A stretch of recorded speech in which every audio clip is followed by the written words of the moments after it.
Should I go to the next slide?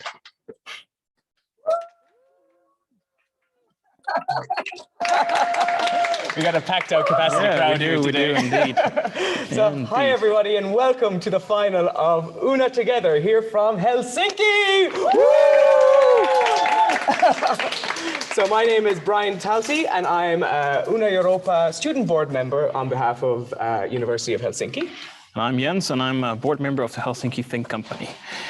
We'll be your host tonight, and there's nothing better than two white guys doing this program. And we hope that everyone, both here in Helsinki, but also through the live stream, will have a very interesting and insightful evening with us. Yes, and as I mentioned, I'm a part of the Una Europa student board, and would like to share just a couple of words about what exactly Una Europa is. So Una Europa is an alliance of now 11 universities after this week, with a vision to create a university of the future. And well, how do they do that? Through initiatives and projects to achieve this. One of these projects is Una Together. Yeah, Well, sounds great. Yeah. And at the Helsinki Think Company, we are a community out of University of Helsinki, and we create programs that make impact. So we encourage people who conduct research to turn that research into a reality through different programs. One of those programs is UNA Together. We also offer co-working spaces all across Helsinki, so people can get together and make impact happen. Yeah, and so the participants of Una Together have spent the last 6 weeks taking part in lectures and workshops, creating solutions that make universities and academic communities more inclusive and open for all. Tonight, each team will present their solutions, and we really can't wait to hear them. No, we can't. We're looking very much forward to that. So, but before that, the teams get the opportunity to pitch, we would love to hear from the UNA Europa project coordinator, Stina Vågnes, from the University of Helsinki. Hey. Welcome, Stina. A big applause.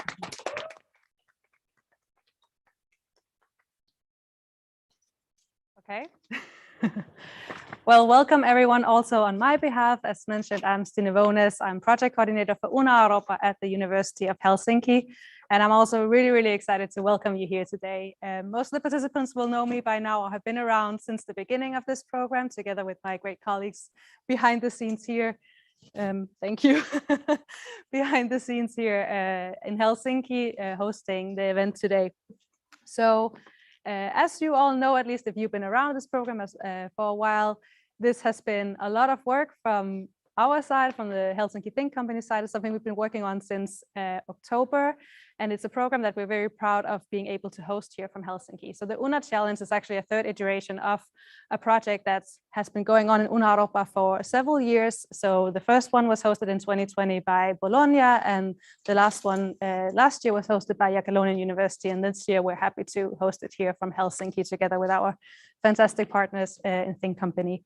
So Una Together has a very important purpose because it is about how to make our academic communities more inclusive, more open, and more sort of welcoming for all students and staff for that matter as well, but especially students, no matter their backgrounds, no matter their experiences, where they're coming from, who they are. And this is something that we think it has always been important, but it's increasingly important in the world that we're living in today. So we are so excited to see all the solutions that will be presented today. We will have 9 amazing teams presenting the solutions to 8 different challenges that we have been so fortunate to have our 8 member universities present. As Brian said, there are 11 universities now, but 3 of them are so new that they had not managed to be part of this challenge. So the sort of 8 original universities have presented challenges that we will be hearing today. And I can't wait for you to see what the teams have been working on.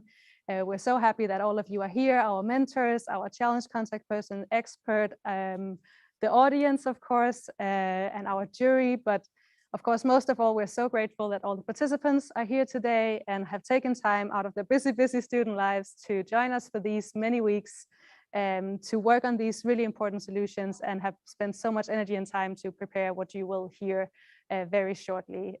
So yes, a big welcome from my side as well. And I hope you'll have a fantastic evening, and I'll give it back to the jury and the hosts.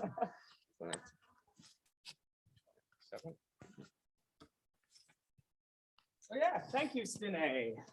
So Una Together is a competition after all, as we know. So to have a competition, Jens, I think you need some judges. We do. So we better introduce them.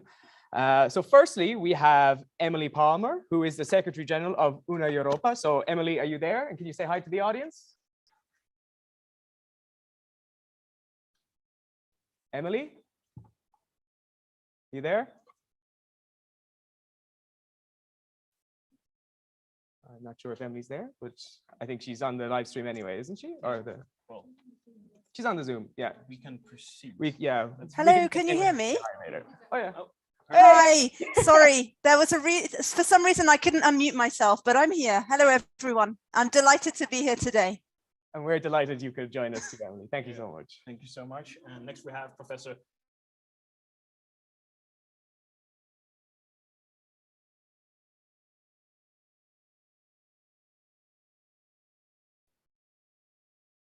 Whatever you said, you muted yourself.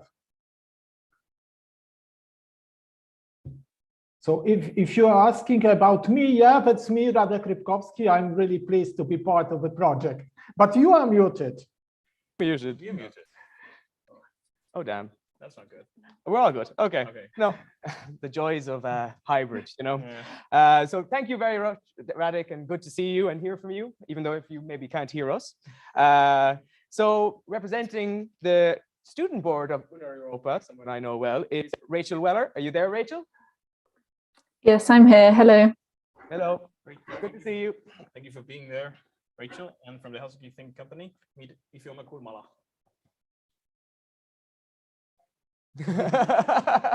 Hello.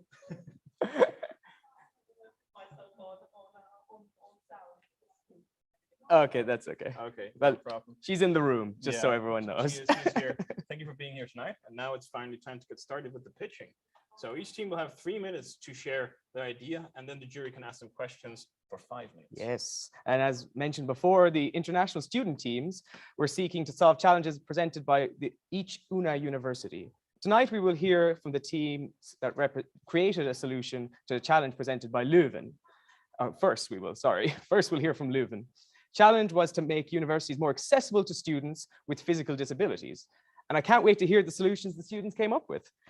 The solution will be presented by Lucia, who is from the University of Bologna. The screen is yours, Lucia.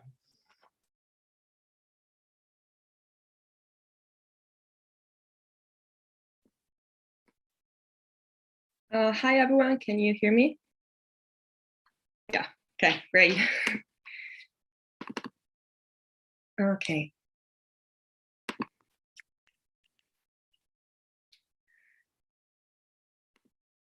So good morning, everyone. As already said, I'm Lucia, and today I'm gonna present you the resolution provided by KU Leuven Challenge 2022 regarding making university buildings accessible for functional diverse students. So first of all, recent statistics shows that functional diverse students gain lower degree results, lower rates of employment, and they are often unaware of the support available within the university. This ends up in higher rates of depression, anxiety, and isolation. In particular, we want to fight the word isolation with the word of inclusion. Our resolution focuses on a better inclusion of these students, and in particular of awareness of other students. That said, we're not only focusing specifically on the teaching methods, so attendance to class, but the whole experience as a student as a whole. Meaning also going to take a beer with your friends or get a coffee. So our proposal is to build a student committee. Right now, university actually provides staff committees that take care of these problematics. What we want to do is include students, since this would increase the awareness in the student body and also will make them invent proactive solutions for these problems.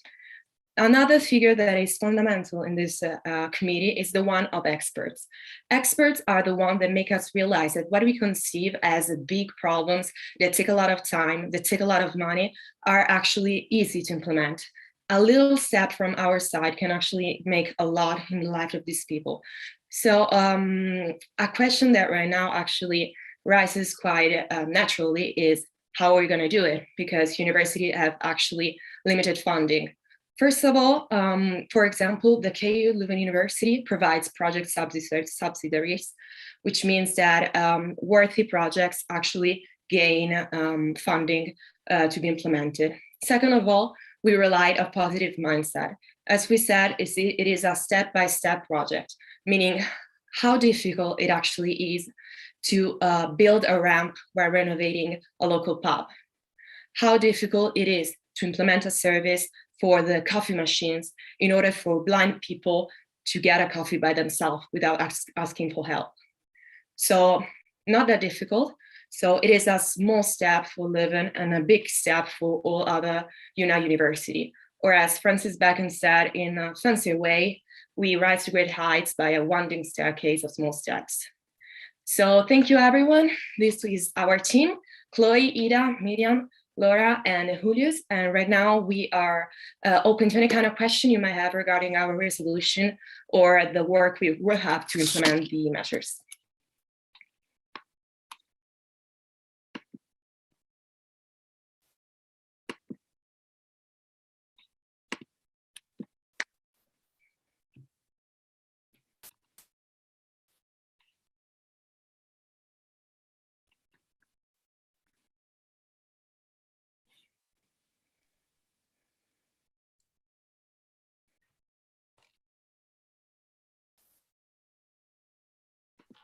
Emily Palmer. Thank you very much for this very clear pitch. As I'm working for UNA Europa as a whole, I'd wondered if you actually thought about the scalability between what might work in Leuven University, for instance, and how this could then be transferred to another setting at one of our other universities. So actually during our work, we took into consideration, firstly, of course, Leuven. So we inspired ourselves by this university. We tried actually to— Included normally. Thanks a lot. Oh, sorry, sorry. We started our work focusing on KU Leuven University, so as a starting basis, but we wanted to promote a resolution that actually could be applied in all university. So the creation of a student body with a specific aim for each university to follow specific goal actually answer to the different needs that each university actually faces, because as we done research, each university has a different level of ability for these matters. For example, we know that Leuven has more a modern university than the one, for example, that we had here in Bologna. So of course, everyone is starting from a different point and will achieve a different goal. Awesome. Great answer, Lucia. And we have a question here in the room as well from Ivoma. Yes.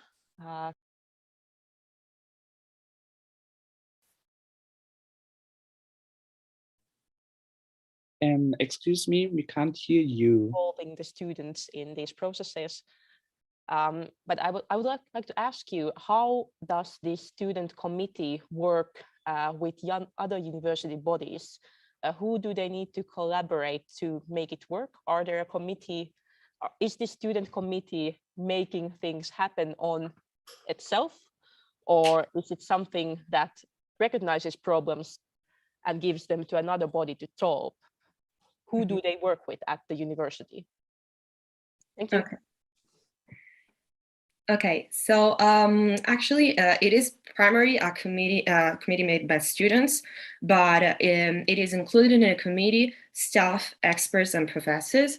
So students are primarily there for the role of raising awareness and for the role of proactive promoting solution. As we said, these are sensible matters. There are norms in countries that are different from each other. So the presence of expert is actually making this easier. So they're there in order to somehow give a path in order to develop solutions. Also the presence of professors, because well, you know, it's never too late to learn, you never stop learning, so it is good for them to collaborate with them. And they especially know which department, for example, is responsible for, okay, there is no alternative for these stairs, so how can we do that? And the staff members know, okay, we have to call these people to get in, and also the main student body that is elected by the students can also take initiatives, because it's like the family.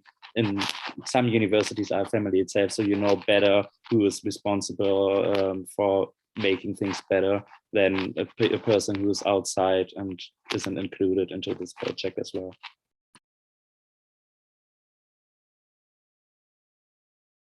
Question, or was that a previous hand up?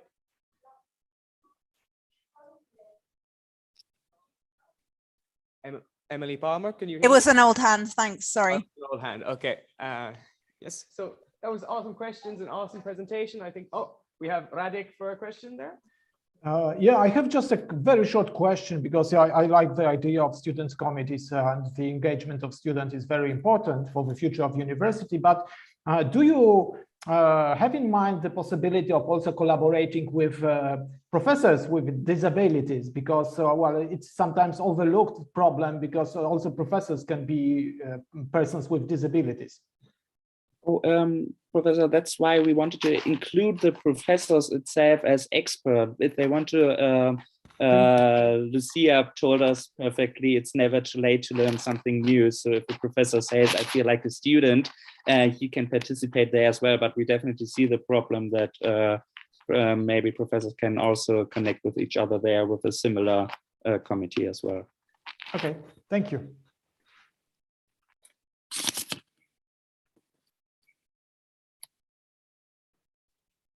Bravo. Thank you so much to Leuven. Yes, big round of Yeah, applause big here from applause. Helsinki.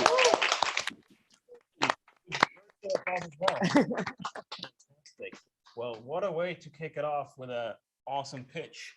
And before we proceed, let's look through the agenda as well, so everyone knows we are on track. We kind of skipped the agenda, but we had a great presentation. We wanted to start it kick things off. Yeah, in a- big bang. with a bang, yeah. So let's see if we can get it up here. You get the clicker.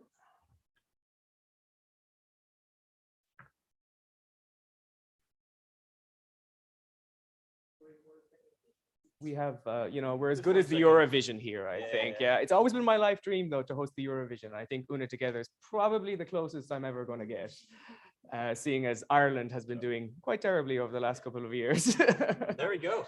There's the program. Fantastic. And I have a clicker, so that's very helpful. Okay, you want to go through the agenda? Yeah, Right. so this is the program for today. This is an hour behind Helsinki because we're in the future, 1 hour. So we got the welcome, which we have kind of skipped through a little bit. So we're a little bit ahead of schedule. But then we have the first 5 pitches between supposedly 16:30 and 17:20, but we're flexible on those times. And then we'll have a break after the first 5 pitches for 10 minutes. And then after that, we'll have the last 4 pitches. So we're looking forward to those as well. And then after the last 4 pitches, we'll have some jury deliberation. We'll have some talks about what Una Europa and Una Together have been doing. We'll check in with our teams in the local pods they're in. Pods, it's not coronavirus anymore, but and we'll just generally talk about the projects with them. And then we'll announce the winner. We'll have a celebration and we'll thank you all for tuning in. Yeah. Thank you so much for going through the agenda. I hope everyone out there is super excited as we are to continue with the pitches. So we can actually see if the team, well, first, let's talk about the next team coming up and then we can see if they're ready. Yeah. But next one we have is tackling the challenge that was presented by the organizer of this UNA Together, University of Helsinki. Woo, woo. Awesome here. Yeah. The hometown crowd is excited. So the University of Helsinki, they wanted to find a solution to support students with different language skills and embrace multilingualism. So now we will find out how the students solve this. And the solution will be presented by Maya, if they are around yet. Yes, hi, hello. Can you hear me? So if the team are ready, then you can have the floor. Yes. Oh, yeah.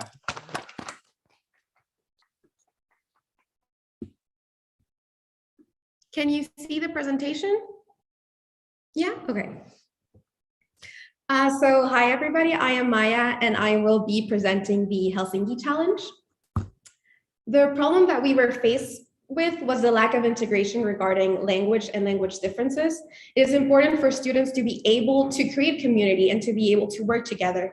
And as a country being part of the European Union, it is very important to reflect the ideas of multiculturalism and multilingualism. Looking at Helsinki University, we saw that about 10% of students are international students. So there's quite a big group of peers that are students with these different skills. So we decided to come up with a Language Awareness Day, or shortened to LAD.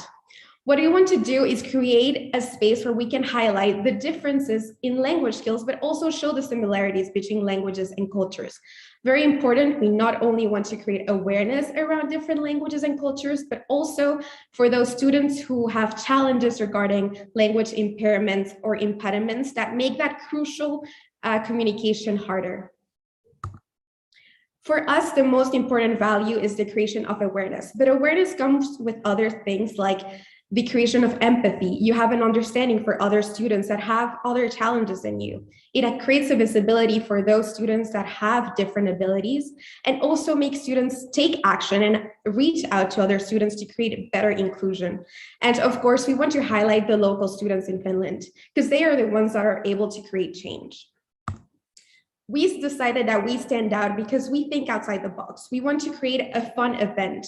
We want to teach awareness through fun activities where it doesn't feel as formal as a classroom. It is to create awareness for everyone and create a space where everyone can share. And most importantly, for students by students. We want to make an event that is very relatable to students, where problems that are relatable to everyone can be shared. We also thought about future plans, short term, like in class, create more mixed group projects. Also, maybe later, be able to collaborate with other projects such as the Edinburgh project, where they have a festival, or make it even longer, and also be able to put the event in other universities, since we have an event that can be molded to each university's issues and needs.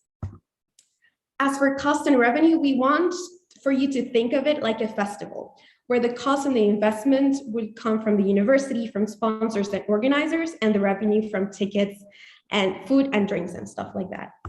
Lastly, here's my team. We are a woman-led team, which is very important for me, and we are uniquely skilled for this project through the studies of linguistics or our own immigration backgrounds.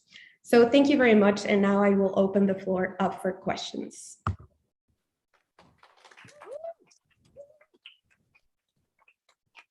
Thank you so much, Maya, for a great presentation. And now we have time for a few questions from the jury. So, do we have a hand up from somewhere? Okay, Radek, you have the floor. Okay, so thank you very much for the presentation. And well, this is a little bit of a similar question to the previous I asked. You mentioned that this is for student by students. That's great. But anyway, I think it would be worth to also to include professors in this Language Awareness Day, because it is also necessary for the professors to understand the language, also deficiencies of foreign students. So how do you want to incorporate professors into your student planned activity? Thank you. Thank you for your question. What we wanted to do is to create a group to have brainstorming sessions, see how it would do, if it would do great, how the turnout would be, and we would want to include professors in it for them to be included in the debate to see if we can have any adjustments. And the event is not exclusively for students. Any professor or member of staff can also attend our event. Okay, thank you. Thank you. For the question and for the answer. So, Rachel, you have your hand up. The floor is yours. My question was around, I can see how there are students studying, for example, languages that might find this very appealing, but for students that don't have as much of a relationship with the subject that they are studying with this language perspective, how would you try and engage them with this event?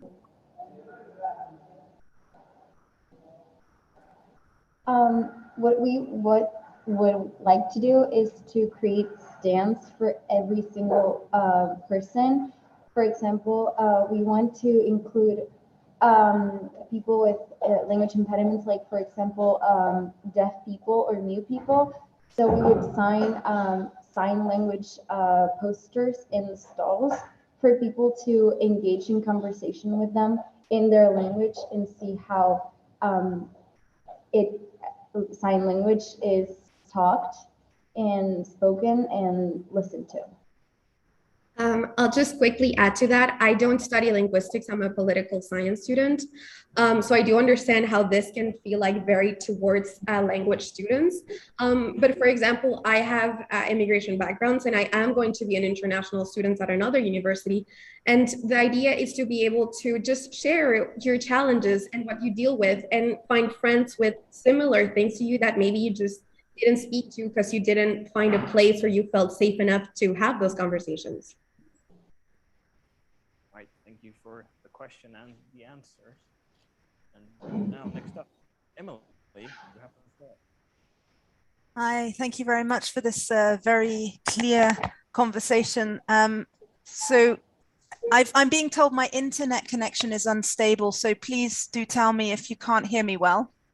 Anyway, I wanted to ask how you would think about learning from each other if these international days are organized on the different campuses of Una Europa, and if you had thought about a specific time in the student calendar or global calendar that might be relevant. For instance, the 26th of September happens to be the European Day of Languages. So yeah, I'd like to hear your thoughts on that. Thank you very much. Thank you. We were thinking about that. We did have research information about the European Day of Language, and we were thinking about doing it in September as well, just to have something similar and to be included in that day, even if it's far away. Yeah, what else? Sorry, I blanked. Yeah, just to highlight, so we said that our European image is very important to us, so that day is really good. We also talked about our universities all being in session around that time, so it would be a really good day to create this event. All right, thank you for the question and answer. And then lastly, Fiona, you have the floor. Yes, thank you. I especially like the from students to students aspect of this thing. I would like to ask you, what kind of elements could this day consist of? What kind of models could you give out to the possible other universities to execute? So what is the concrete, are there examples of concrete happenings on the language day? And second question, how do you see the meaning of awareness on this topic? What does it mean that people would become more aware of it? First, we would like to create this event in collaboration, for example, with one organization in Helsinki University, that is HYY, which has a bilingual and international committee to create events like this. So I think it would be great to be included and have conversations with them as to how this would be made in Helsinki. And also, as for your second question, well, we would like to expand it to other universities, but because this is not such a specific project for only Helsinki, that we can expand it to every single university. Like for example, Edinburgh, they are going to have a festival. So we would like to go to Edinburgh and have a stall there, or a couple of them, and create language inclusivity. And as to how we would create it is just create empathy, just make people see how difficult it is and how alienating it feels to not be able to have the same language or to communicate the same way as the others do. So we would like to make people see that and include that knowledge in their daily life and in their classrooms and in every single aspect of their life. As for specific ideas, we decided to think as students. So what do we like? We like food and we like drinks. So for example, a lot of our universities and a lot of our countries have national beers. So how do you say beer in your language? Or what is your favorite beer? Or just teaching specific phrases that include everyone. And as for impediments such as sign language, teach students like how to say things that are very necessary in university, like where is the local? Where can I find this? Where is the library? Just so that students can communicate, even if it's little things, it's those little steps that make the difference. Okay, yes, I love the idea of the beer. I love beers. I'm really into that idea. I'm into that. And I think everyone in Helsinki would also love that too. So a big round of applause for the presentation. And all the questions, thank you so much. And we might check in on some of our hubs that are around Europe. So I know we have a hub in Leuven. Are you there, Leuven?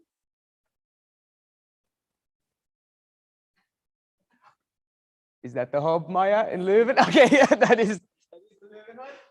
I hope you're enjoying the presentations a lot. Are you? Yes, we are. I'm sorry for putting you on the spot there. And I think we have one in Paris as well. Helsinki calling Paris. This is very Eurovision. This is very Eurovision, yeah. Technical difficulties, yes. And I think we have one more in Madrid. Is the Madrid hub there? More technical difficulties. Okay. Well, we try anyway here. Oh, here we go. Yes, Madrid. How are you? Hi. Hello, everyone. Are you having a good time so far? Yes, of course. How's the weather in Madrid? Yeah, Jealous. Is it okay? Yes. No, but I think it's going to be better the weather in Madrid than in Helsinki. Yes, it is indeed. When you're stuck, always talk about the weather, you know. So thank you to our hubs. We'll check in a little bit later with you as well to see what you think of the rest of the presentations, we think. So we move on to the next presentation now. And the next team pitching created a solution for inclusive, safe spaces for students from different backgrounds. The challenge was presented by Madrid. The solution will be presented by Jörge, I think. Is that how I pronounce it? It's Jędrzej, but it's okay. Most Okay, people yeah. pronounce that either. I'm very sorry about that. Who comes from the, sorry? You're there? Okay, and he's coming from Jagiellonia University in Krakow. So take it away. Okay, thank you. Just give me a second. So can you see me and the presentation properly? Yes, we can. Okay, thank you. So hello, everyone. I would like to present our work in behalf of the Madrid Challenge team. And going straight to the point, I believe the first thing I should talk about is our diagnosis of the problem, of the issues, or maybe the remarks regarding the topics that could be improved at UCM. So here are some key stats regarding the international students, because that is a topic that we mostly focus on in our case, and creating a safe space for people when it comes open space for a debate, and also tackling a language barrier that might occur and occurs in many example of many units. So the possible solution of tackling these problems, our idea is to prevent a reoccurring regular event, which would be, well, ordinary standard lectures and speeches, but not in an ordinary standard manner. We believe that bilingual presentation, which would consist of showing the content in an audio manner, which means a speech basically by the presenter to people in Spanish, but also providing content in English, which means presentations and the translation, which wouldn't be real-time translation subtitles, but a translation based on the information provided by the presenter before the speech. So the value of our idea, I believe our value consists of tackling the problem of alienation, and many students and international students have withdrawn from the community because of the language barrier and also the new context they found themselves in. We're tackling mostly people that are intermediate level of Spanish in this case, but it can happen in basically any country that is not English speaking, or people that know only the basics of Spanish and it's difficult for them to be confident in a new context, formal academic scenario. Also, this provides a great opportunity for professors, for the people that are interested in that, NGOs, all kind of presenters that would participate in that, and mostly for the domestic community to be a part of intercultural, international debate, interaction between the students within the academic university, the community, of course. And tackling that, also believe that an important aspect of that is creating discussion panels after each lecture that will be also bilingual. And one of the prime things about our idea are the minimal costs, external costs, because most of the aspects that need to be provided are within the range of the university, its capacity, meaning the resources, the infrastructure, like places for the lectures or devices needed. So this is our team. And thank you very much. Thank you very much for your attention. Thank you very much for your patience. Thank you very much. What a great presentation. So we're going to take some questions from the floor. We got some hands up there. That's the clapping. Yeah. Have we got any questions here? Oh, that's hefty.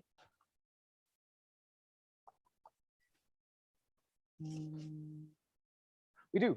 Okay, fantastic. So Emily, you had your hand up first there. Would you like to ask your question? Sure, thank you very much.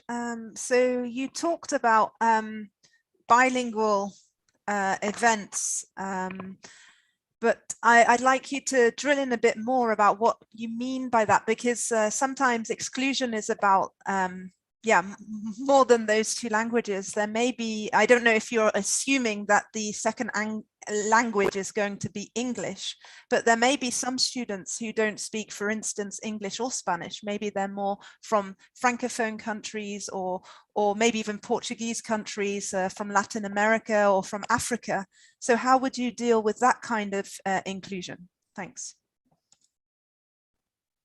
Well, we have tackled this problem more also in a practical manner. I believe that the interest in English aspect, especially from the domestic community for each university, not only in Madrid, would be significantly higher than if we would provide this kind of events in Portuguese, French, or Mandarin.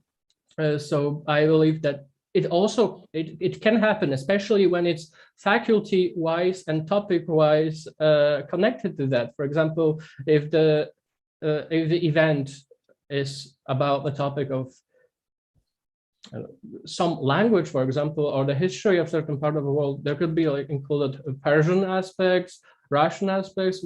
We can go on, but it mostly focuses on creating a space for people that are English speakers, that are international students, to learn and be confident with Spanish language or the domestic language in a formal academic scenario.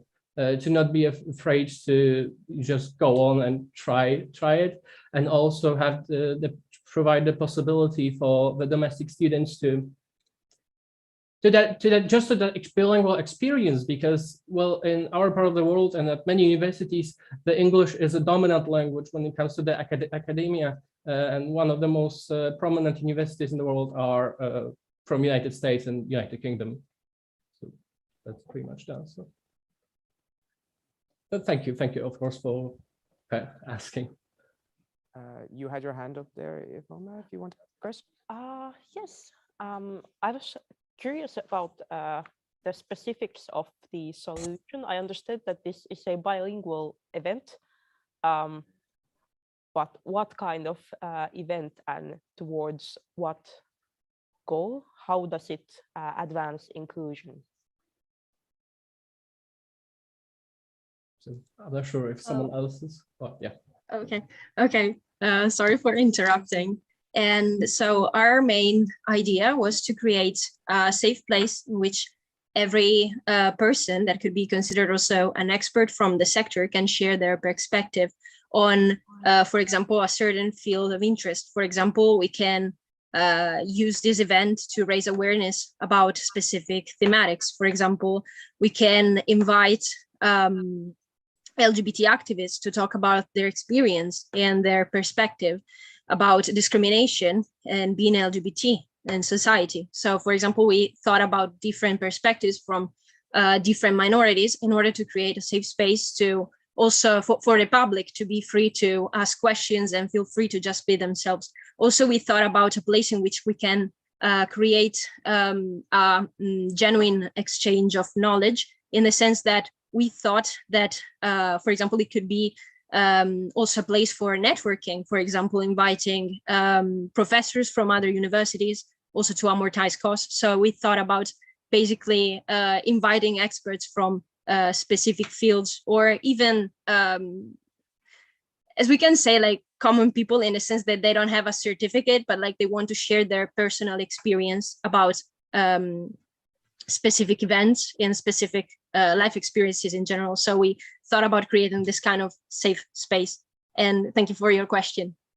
Yeah, I can also add to that, tackling the matter, because you asked about creating that the safe space. I believe that tackling the language barrier, creating opportunity for a discussion in a slightly different matter when it comes to the language aspects, can like provide that space and make people more eager, let's say, to speak up. And this is that safe space that we are trying to provide, a place for people to debate and not be ashamed, for example, of language level.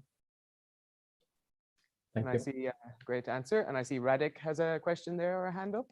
Yeah. Well, thank you very much for the presentation and your answers so far. I was researching for many years U.S. higher education system and U.S. universities, and I heard with your answers about networking as this safe space should provide the opportunity for better networking. And this is my question. If you are talking about bilingual type of event, which is your idea, okay, I'm fine with this, definitely. But don't you think that adding something extra, and this is American idea, brown bag seminar, but everybody is bringing something, to make the event really engaging, not only in an academic sense, but in more socializing sense, would add a little bit of value to your idea, or have you considered at all this kind of extra socializing dimension of your project? Hello everyone, I would like to take this question. Yes, we have considered this thing. In our solution, we'll be integrating with student societies and the faculties. Each faculty will take an event like once in a month or twice in a month, faculties will have turn, and they will use their networks around the world to create a safe space to invite the different experts from the industries or even the people who have achieved in their life, which is very meaningful, and the topics of social concern. They will invite them, and with the student society organizing an event, a workshop kind of thing, it will create a space for people to turn off their inhibition and speak freely of what they feel and express their opinion. So it will be a wholesome integration of both the faculties and the student and the common people as well. Thank you. Thank you. Right. Well, Big hand for the presentation and the questions and answers. good. Thank you so much. So, who here uses social media? Raise your hand if you do. Not so many. If you use social media, have you remembered to follow UNA Europa on social media? Huh? Yes. And of course, Helsinki Think Co. So the Helsinki Think Company without the company, just the CO. That's shameless self-plugging there. Yeah. And of course, if you're posting things related to this, don't forget the hashtags. We are UNA Europa and hashtag UNA together. So exactly, and I see people are on their phones. Look, I love Lucas on there already following. Yeah. And we have someone checking if people are following and people are posting. Also on LinkedIn as well, I think. So if you can make it a connection or follow on LinkedIn. Exactly. I sound like an old man now. I don't know exactly what it's called. LinkedIn is great. Also, a shout out to the Helsinki Think Company who are working behind the scenes. Woo! What a great job. That we are able to do this and look a little bit respectable. Yeah, If it was just the two of us, we would be in a barn somewhere, just with a laptop. It would be a bit of a mess. Yeah. With no microphones. No microphones, no. Yeah, so we really appreciate everything that you've been doing so far. And also a shout out to the Helsinki Hub. Now we're at it. Woo! Great. Well, shall we proceed a little bit? Yeah, so again, thank you to the Madrid team. So, University of Edinburgh, they wanted students to create a concept for a cultural festival that celebrates differences of UNA Europa students. And there were two teams who were tackling this particular challenge. And we would like to hear from Edinburgh team number 2. If they are present, are they? Yes, we are. Okay, well, Esteban, the screen is yours.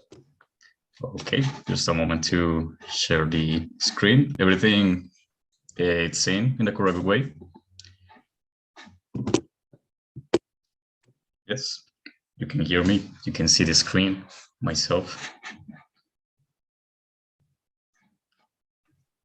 Yes. Yeah.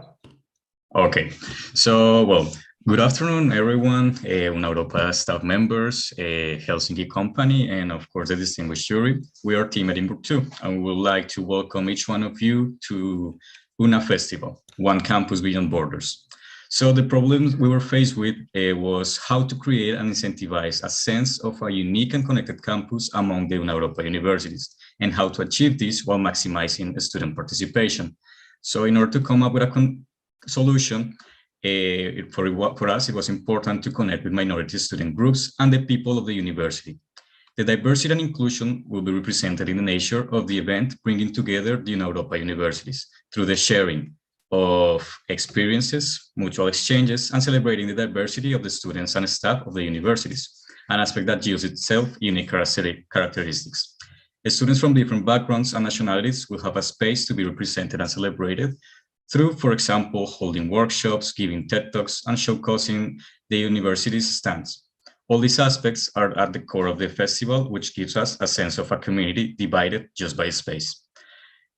So to include everyone and make them feel accepted, we want every participant to know and follow a code of conduct. The code of conduct consists of 8 pillars and will be visible all over the festival premises. in the slides, we can see which are these pillars, which these 8 components of our code of conduct. These pillars consist of keywords and small catchphrases to conceptualize and visualize the code of conduct. So the value of our proposal resides in a unique festival which will allow participants to experience and dip into other member universities of UNAUROPA community, with the capacity and possibility of being replicated in any of the campuses. And also taking a little bit of the back of the other presentations, of course, it gives the space to add more to it.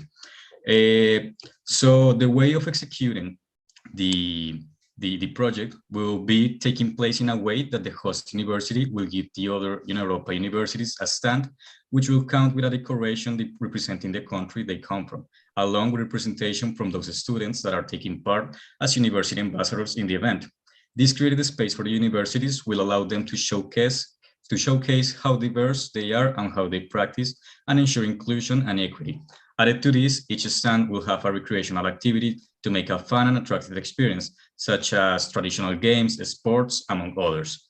So, well, the team in charge of coming up with this solution was Jacob Ring, Marta Meda, Jinlan Chang, Antoine Bernat, Emilia Salminen, and the one who just spoke, Esteban Ortiz. Here is a draft of how the schedule of the event will see.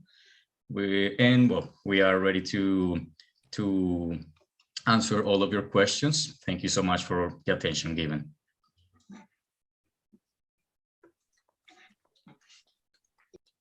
The whole team.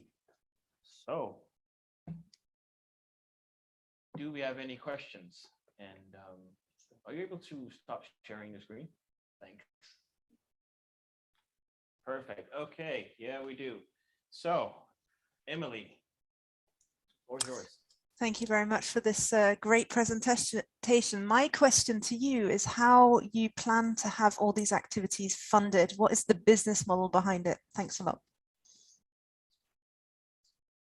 Okay, thank you so much for the question. So, of course, depending on the activities, each one, some of them are very low-cost activities because, for example, it can be, I don't know, a race with racing with an egg, recreational things that won't require of equipment.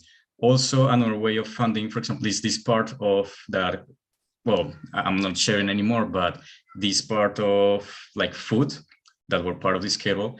What we can do that also creates more inclusion, it's right now we are in an era of entrepreneurship. So a lot of people, a lot of students have their own businesses or small businesses that are just starting. So for example, we can ask them, they are of various topics, but a lot of them tend to be of food.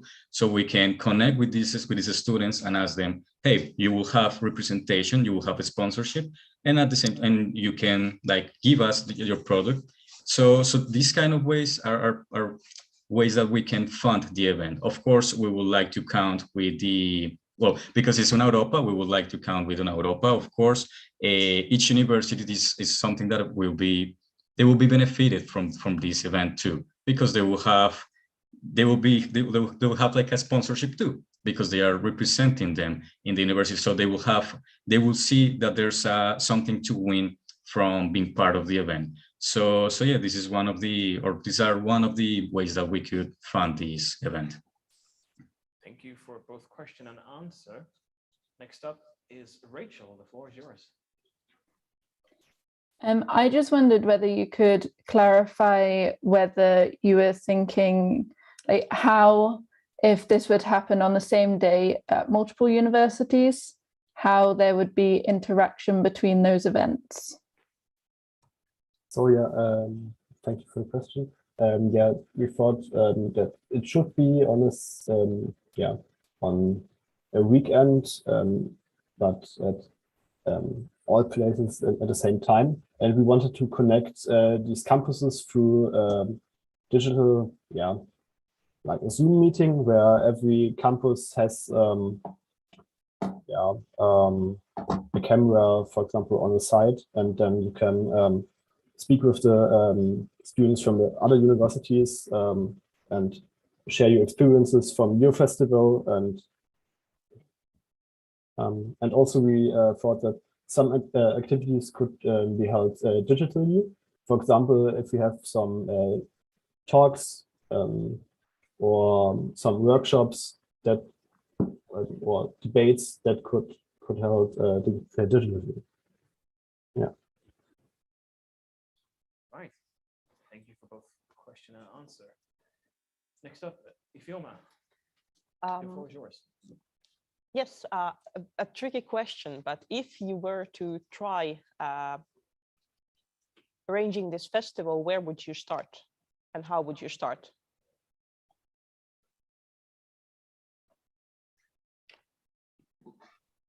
Sorry, ranging, could you please specify what ranging means, or what are you?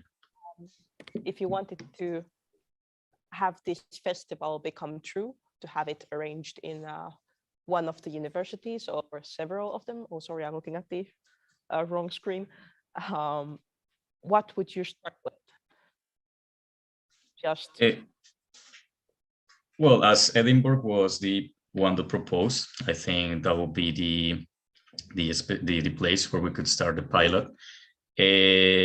Of course, again, with connected to the other answers or to the other questions, because we think as UNA-Europa, all the universities, well, first, that's the mission of UNA-Europa, have this sense of a unique community. So we think that the universities would like to participate in this. So we will have, with these representatives, we just need to communicate the idea.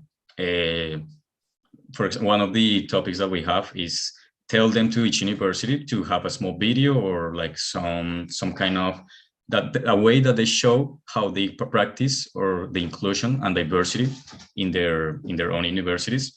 So yeah, I think in that way is the way we could execute it in the first place. We could make the pilot in the Edinburgh University, find a space, the campus. Myself, I don't belong to this university, but I'm pretty sure they have a space that, again, that's also a good thing about this event, that doesn't require a huge space. Of course, if we have it, we can adapt it. And that's the other thing, that it's an adaptable event, that we can, if we have, I don't know, just a university that is just a building, it can be developing rooms. And if it's a university that has a huge campus, it can also be formed in this campus. Right. Thank you for the question and answer. And I believe there are no more questions. So I believe we have one more. Yes, we have one more before the break. But that was an awesome, I thought, solution to a question. So a big hand here. Thank you. So before we move on to that, I just want to remind everyone of what the prize is for the winning team. So the winning team gets a trip to the university that somebody speaking there? No. So the trip is to the university that pledged the challenge, which is a great prize, I think, for all the people who are presenting here today. I don't mind going myself, so if there's any free seats on the plane, count me in. And I just want to remind everyone also that if you're watching on the YouTube live stream, that there's a comment section there. So we'd love to hear from you, who you are, where you're joining from, just get a bit of interaction. We'd love to hear from you. So next, we're going to learn about a solution for supporting international students. I'm one myself, so I'm very interested in learning about this, arriving to a new university. The challenge was presented to students by Bologna. The solution will be presented by Una, which is a very apt name. So Una, the screen is yours. Take it away. Yes. Hello, Helsinki, Leuven calling. Can you hear me very good? Hello, can you hear me? Yes. Okay, very well. Okay. So, as I have been introduced, my name is Una, and I will be representing the team that tackled the Bologna Challenge, namely the integration of an international student in a new environment. So I would love for all of you to imagine you are that student. You're up for a very big adventure in a new environment, a new city, and you are feeling a little bit maybe lost, alone, overwhelmed, can be excited. And moreover, your first day in university looks a little bit like this, where there are already some pre-established friendship groups. ESN is focusing on the exchange students, and integration is a little bit of an imagination. Well, your worry days are over, because welcome to the Una Europa Student Union. I hear you guys thinking, what is Una Europa Student Union? Well, for starters, it is an online community for international students, but of course, everybody is more than welcome to join. The more the merrier. So this union will organize several events and get-togethers, which will be focusing on broadening the horizons of the international students and also getting them to know the tradition and the culture of the country they are new to. Moreover, they will be able to show their own cultures and traditions in several themed evenings and events as such. There will also be several adventurous getaways organized to get to know and explore the country you're new to. And last but definitely not least, the friendships established in this union will last for a lifetime. Now, we can imagine that establishing such a student union is a very difficult task, so we have come up with a pilot study, which is spreading a survey amongst the international students. There, we will poll about their identity, their origin, their previous experiences, and their needs for a union like this, and what they would love to see incorporated. We will poll their interest, their participation, and enthusiasm. And with the results provided to us with this survey, we will be able to, together with the Student Council of University of Bologna and our contact person, Elena Consolini, design a very nice work plan, which is tailored to the student, him or herself. So, the Student Council of Bologna is already excited. We are excited. Are you excited as well? Our team consisted of 4 international students, Miguel from Madrid, Aya from Paris, Abraham from Berlin, and myself from Leuven. I would like to thank you all for your attention, and if there are any questions, we will be more than happy to answer these. Thank you. Una, don't mind stopping sharing your screen. So, thank you very much for a magical presentation. You're welcome. Tough crowd here in Helsinki. Okay. Boo, I got some boos. Really? Come on. So we have our questions. I see Emily had her hand up first there. Emily, if you'd like to open your mic. Thank you very much. I found this pitch really excellent, and what a fantastic name you have. So this makes it all a lot easier. Thank you. Yeah. my question for you, Una, and the team is, yeah, I want to pick down a little bit into the concept of doing this online, just to be a little bit devil's advocate. I mean, international students normally travel to get that international experience. So how will you try to get around some of the challenges by doing this online? Have you thought that through? Maybe I can answer that. So yeah. What we figured out about the University of Bologna is that they have several campuses. So it's very difficult to have like one single location for everyone. That would be ideal though. We did thought about maybe setting up a physical location for the international students somewhere in the city for them to get along. But according to some advices from our experts, they believe having a physical location would be the second step. The first step that we should be focusing on is to set up the organization, and also because our team of 4, all of us are from different universities. None of us is based in Bologna. So the idea is to form a community, also a committee from that university, formed mostly by the international students to make it sustainable. So that's what we meant by starting with an online platform. Thank you. If I just may add something to it, so an online platform, thereby we mean that would be the way of communicating to the student. They will get to know us through, for example, on the welcoming event, we will have a stand where they will be able to get to know us. Then, for example, they will receive our page in their welcoming letter, which they all receive at registration. So the source through we will communicate will be definitely provided to the student. Thank you very much. So next, I think we have Radek. The floor is yours. No, it was not me, but Rachel was earlier. But so I'm giving floor to Rachel. Okay, apologies. On my screen, it says you first. Let's blame Zoom. Okay, Rachel, the floor is yours.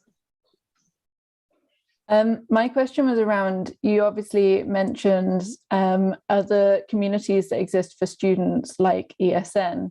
How could you envisage the Una Europa student community integrating itself or collaborating within structures that already exist or with groups that already exist?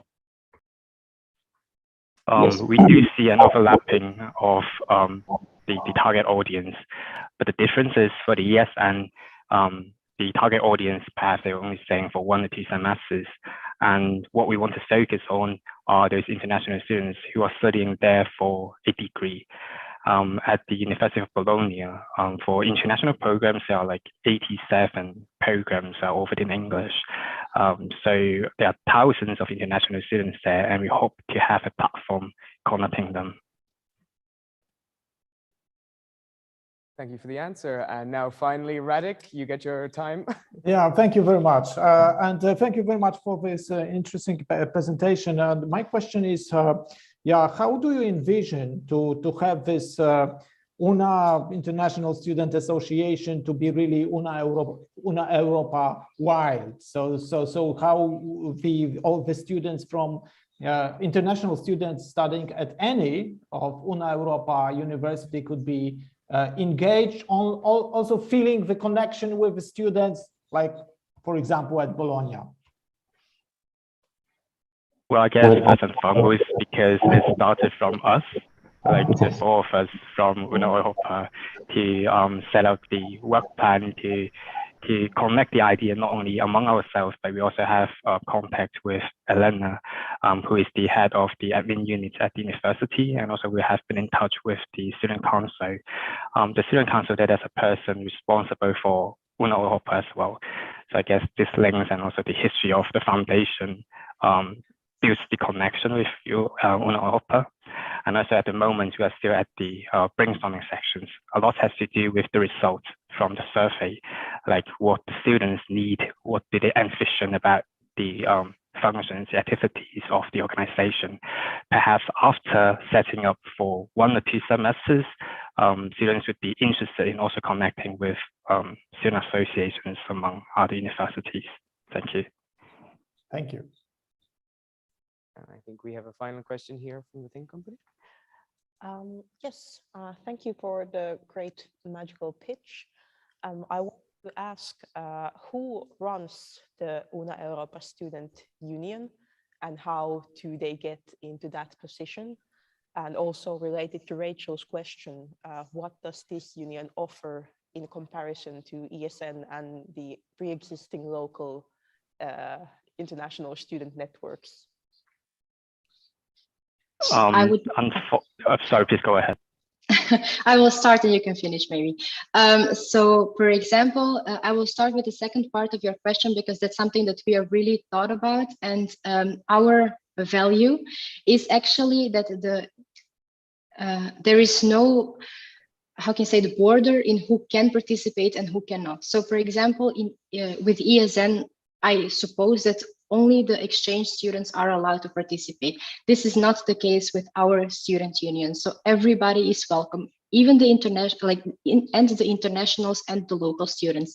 There is no, like for example, in Leuven, you have the student unions by faculty. So you have the faculty of economics, there you have Economica, and the same goes for faculty of medicine, and so on and so on. So you're actually not really allowed to be a member if you're not from that faculty.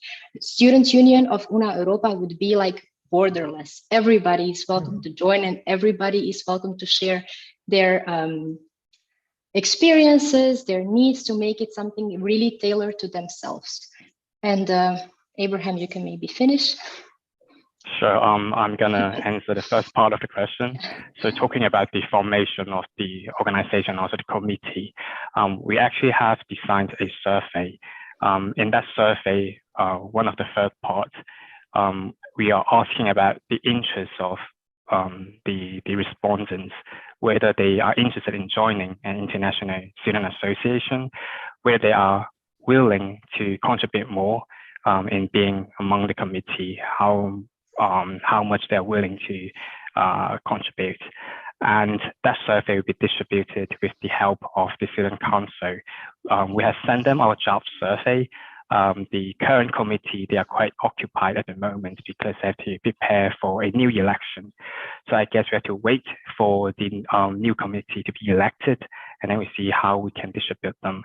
We were told by one of the experts that this Student Council, they have the rights, they have the power to distribute emails to every student. So what we imagine is maybe the survey can be distributed with that ability through email to all the students. Then we will know with the respondents who are interested, and among that pool, then we can identify the perfect candidates. Thank you.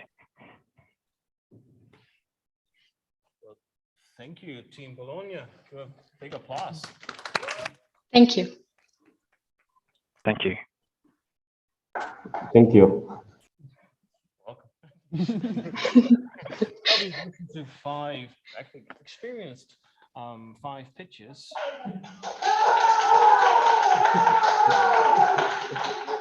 Also something that can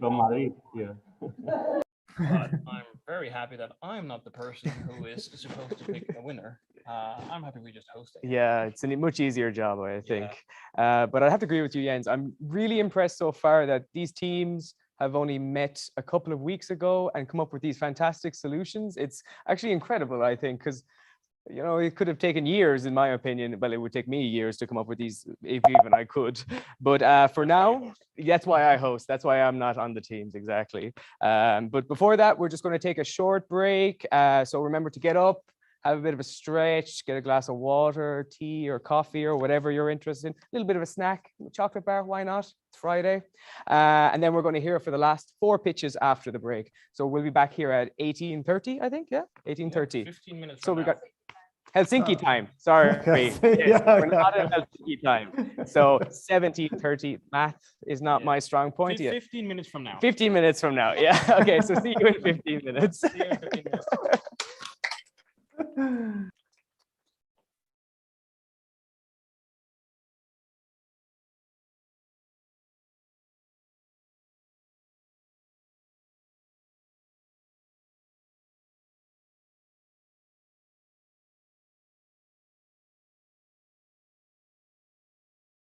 No reaction. Okay, it's all good. All There right, we go. perfect. Hear you. Perfect. All right, okay. Well, welcome back, everyone. I hope you've had a nice break and that you're ready for 4 more pitches to come. So we want to learn, of course, more about how we can make the UNA universities much more inclusive and open for all. So that means that next we will get to know a solution for supporting students that need to work to finance their studies. This challenge was presented by Paris. The solution will be presented by Carolina, who is from the Jagiellonian University, and the screen is yours. Woo! Hi, I will try to share my screen now. Can you see it? Yes, we can. Yes. That's great. So this means I can start, I assume. Hello, I'm Carolina from the Paris team. We were working on a project aimed to help students forced to work to finance their studies. We are all from different backgrounds with different experiences, and that all led us to a question. Do universities really know their students? Let's meet Marie. She has a vision and wants to change the world. She studied very hard and got accepted into Sorbonne University as a law student. But Marie is not from Paris, and unfortunately, she doesn't have any support from her family. She is forced to study and work at the same time. She is already confused by all the classes and shifts at work, and she has no idea where she could get any help. At the end of the semester, she finds out that one of her professors won't let her take an exam to pass the class. She was absent a few too many times. Marie has no other choice. She cannot afford losing her job, so she gives up on her dream. And it's not just Marie. There are a lot of struggling students that go under the university's radar. In years 2018 to 19, there were close to 30% of working students in the Sorbonne University alone. Why did it happen to Marie? The first problem is lack of complete data. Universities do not know how many hours per week students are in fact working, and what are actual reasons that force them to do so. Knowledge shouldn't be withheld just because of the lack of money. There is not enough recognition of working students and their efforts. So what can be done about it? What could help Marie? A working student status. First of all, universities have to know about her and her situation. There must be improved way to collect data. If there's an established status with certain benefits that students can apply for, it would help create the database and find out about students' struggles and find most fitting solutions. Second of all, existing solutions are not enough. Working student status should allow Marie to postpone deadlines if necessary, without being on professor's mercy, be granted alternative ways to pass the course if she cannot be present in class, and help her manage her already busy schedules. Moreover, Marie should be informed and have an easy access to information about all these things. There should be a website, The Hive, with all the relevant information, contacts, tips, and solutions so Marie can always find support in her journey. If more students like Marie are supported, universities would gain many hardworking people. In the long run, it would help battle class injustice and help those who come from unprivileged backgrounds achieve higher education. Future steps should help struggling people support themselves, and it could be promoting them as valuable employees, so more employers who would be willing to offer jobs to students that are relevant to their studies. Also supporting students on other planes of life, for example, financial aid in the case of personal emergency. So thank you for your time, and please support Marie. So, what an awesome presentation. Have we got any questions? Some hands?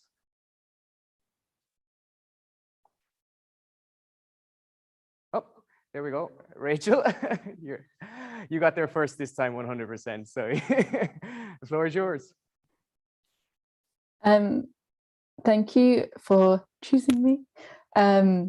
My question was, how do you differentiate between students that are working more hours than they can handle for their own necessity, and students that are working because they want work experience or they just want to have some extra money? So for example, at Edinburgh, we have a recommended limit of working 15 hours a week, but obviously there are people that are required to work more than that to fund themselves. So how would you differentiate between like why people's motivations for working during university? Hello, everyone. I think I can answer this question. I'm Mahu from the Paris team. So we did come across this question, and we were thinking about the intention behind why students work. And we realized that, well, although it is a very legit and important question, it shouldn't matter, and everybody should be treated equally no matter why they're working.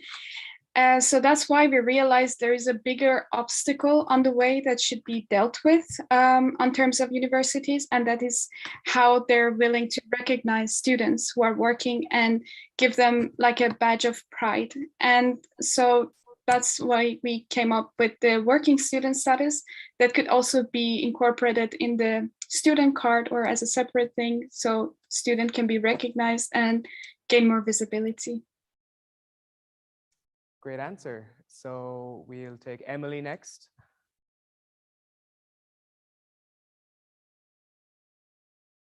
Emily? Hi, sorry there, I had a sticky unmute button.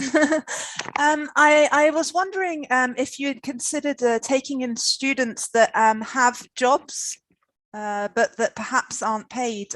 We know, for instance, that there's an increasing kind of demand for caring. This may be for relatives in the family, it may be for parents, grandparents, it may be for brothers and sisters. To what extent could your concept also take into account those kind of students? Thank you. So thank you so much for your question, Emily. I think we did talk about more this part in the future plans of our solution, where if universities are aiming to create a centralized platform, these kind of matters are going to come up, and by grassroots initiatives that students will mention, working students by themselves, some professors or people who are in the let's say experts, they can come up with help for these students. So it is important for the universities to acknowledge this and the fact that students come from unprivileged backgrounds and give them the platform. So students would mention this and then experts will give them a very tailor-made response. Good answer. Radek, are you there? Yeah, I have not that sticky mute button as Emily, but thank you very much. I like your presentation very much. As working as a professor, I have very often met students that are forced to work to fund their own studies. I have one question. It's a little bit connected with the way you discussed the whole concept. Have you discussed the issue with some of the student government or associations, maybe in Paris, maybe at your own university? How do students see the problem? Yeah, of course, you are students, so I have at least partial answer to my question, but have you tried to get, let me say, broader student support? Thank you. Thank you so much. I myself, I'm a working student from KU Leuven, and during the scale of this project, unfortunately, it wasn't possible for us to gather data independently, and we relied on the data that was proposed by universities themselves, because that was the only place we could gather it.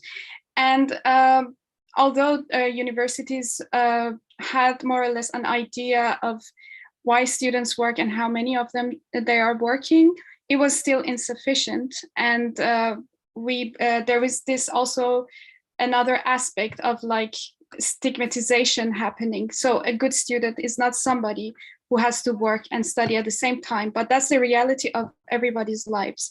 So that is why that exists. And I think, so the part of our question was that why isn't there more data-backed approach, more hand-on approach to why aren't universities more aware of this, and why are they more inclusive with working students? And that's why with this approach, we thought instead of students saying that they're working or student association gathering data, university would encourage students and give them the reassurance that, okay, you can be working and you can study at the same time, and there is no problem with that. And then they would have a better idea of the whole scale of working students. Thank you. Thank you very much. So thank you very much to the Paris team. So very interesting and thought-provoking. If you got a quick question, sorry there. Yes, I'm not sure if it's quick enough, but I was curious about data collection. First of all, did you gather any data on how many of the Una Europa countries have a system where students are financially supported by the state during their studies? And which ones do not, meaning that there is more economic pressure? And second was, what kind of data did you want to gather from the working students through this working student status platform? Thank you so much. I think there were two parts to your question. The first part, we were more thinking on the context of the challenge itself. And I think Una Europa gave us a chance to reflect on the challenge more comparatively. So each of us gave their own experience of how the university is supporting working students. I think universities did have various approaches to this, but each university didn't see something that the other university did. And I think that was very important for us. But I think personally, I believe that working students are among people who do not have enough recognition just because of their background. And so there needs to be a lot more work done. I cannot answer this question easily because we were just thinking about the first step, and the second step was more something that will come up as the result of it. But yeah, I think if my other group mates have something to add to my answer, so they can chip in. Maybe I can add that, yeah, we compare the situations of every universities, because each member of the team is a member of different universities. So in my case, I'm at the Paris 1 University, Panthéon-Sorbonne, and then we saw at the datas, and in order to have many numbers, many percentages, and other members give their experiences. Also ask to their friends, because we all have lots of friends that work in order to finance their studies. So I think that we all can understand that what they are living during their studies. So yeah, the objective is also to extend this project to every Una Europa universities. But the first step is to establish a recap to see what happens in order to, in a second step, extend this to all the universities. Thank you very much. So in the interest of time, we are going to move on, but thank you very much, Paris, for interesting and thought-provoking discussions. So next, we're going to go to the challenge presented by Krakow. Krakow was especially interested in, if I page turns, thank you very much. So Krakow was especially interested in how you can support students to come through their own grassroots level initiatives. The solution was presented by, it will be presented by Teresa. Are you there, Teresa? Who's from Jagiellonia University. Teresa, the screen is yours. Yeah, hello, thanks. I will just quickly share my screen.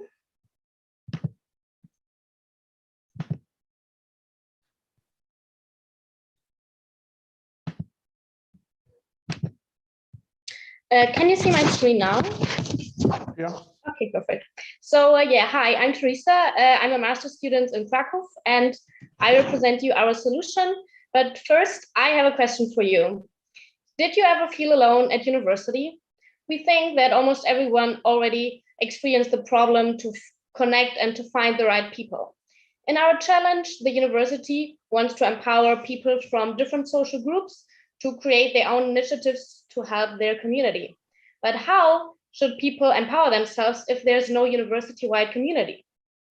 Imagine you're a student in Krakow, like me, and the university is spread all over the city. So how do you start to connect with people? So the problem is that people from your social group might not always be in your program or in your faculty. So that's why, to tackle our challenge, we need to help people to connect across different faculties so that they can actually find the people to create a community that fits their own personal and social needs. And this is what we exactly want to do with the creation of our university-wide Discord server, so that students can connect, exchange ideas, create initiatives, and build friendships. But why Discord? Discord gained huge popularity during the COVID pandemic among our generation. So people are familiar with it, and unlike, for example, MS Teams or Slack, it has more like a casual atmosphere. Additionally, it is highly accessible. So there are various tools like the text to voice or like the high contrast feature. So that means it's accessible for everyone. And since it's such a popular platform, it is quite easy and low budget for the university to implement it, as there's no need for the creation of a new infrastructure, as this one is already there and it can be a long-term solution. So to implement the Discord server, we already started to talk to the Department of Security, Safety, and Equal Treatment to find the right unit at our university to implement the server. And once the server is established, we need 1 or 2 university members like staff members to monitor the whole server, as well as like a student council created for Discord to monitor, to make sure that there's like no abusive behavior on the platform. So when the students join the server, they first come to like a welcome channel, and there they find the code of conduct and the rules of the server. So only after that first step, they are allowed to access the rest of the server and to engage with the people there. So to gain attraction from the students to join our server, we want to embed the whole server into the orientation week. So additionally, we want also to do some like promotion events and also social media campaign. So for example, in the orientation week, we want to do like a game challenge with like inter-faculty teams, which motivates the students to join our server. So yeah, as you can see, our solution created by our team is almost ready to be like fully implemented. And yeah, thank you so much for your attention, and we are happy to answer all the questions you have about our solution. Thank you, Teresa and team. Big applause. Right, do you have any nice questions? Radek, you have the floor. Yeah, well, I was just clapping actually, and sorry, yeah, but clapping disappeared. Yeah, I have a question. But anyway, I can say that my university, the Jagiellonian University, is located in many more places than on the map. Yeah, thank you very much for your presentation and the idea. And well, my question is, with the having people engage via Discord, do you think it would be also possible to make this connection a bit more widespread, meaning across Una Europa as well? Especially, we have Una Together. The whole idea of a challenge is Una Together. It's not only for particular universities. So do you think that it might be also applicable on a larger scale? Yeah. Hi, I am. Sorry. Go on. Keep on.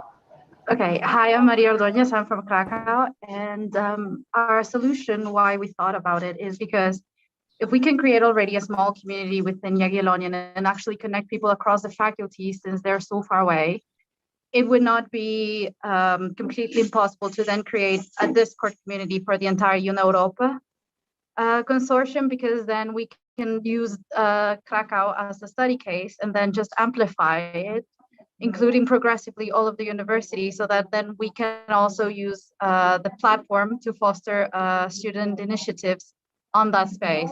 So it would be a starting point, and then we can build up from that. Thank you. Thank you for question and answer. Ifeoma, you have the floor.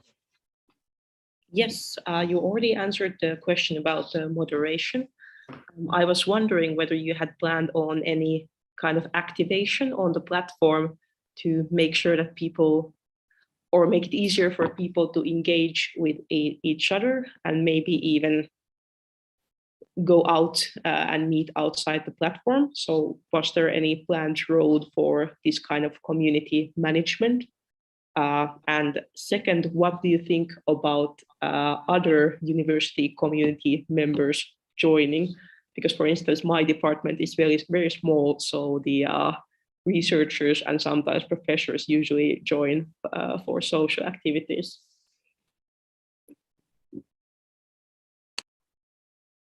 So maybe I can answer the second part of the question, as I'm like a student at Jagiellonian University, and we talked with a lot of people, also like staff members. So the point is that not only students are not really connected within the faculties, like between the faculties, but it's the same for like staff members or also PhD students. So we think that not only we can connect students with that, but also like staff members and other aspects. So for example, in my program, we are just 15 students per year. So we feel kind of excluded from the rest of the university. And with this channel and this like Discord server, we can be more active and engaged in the university. And I think also other small departments, as you were talking about, have maybe the same problem. So with this channel, not only students can engage, but also other faculty members, if they want maybe do like a common research. I know there might be other ways where they can connect, but also in Discord, you can exchange ideas and like build initiatives. So I think it's possible to like not only focus this on students, but of like every part of the university. Right. Thank you for both question and answer. Rachel, you have the floor. But actually, maybe one of my team can answer the first questions, because there were 2 questions and I just stepped in for the second one. I think maybe Maria want to go for the first question you had.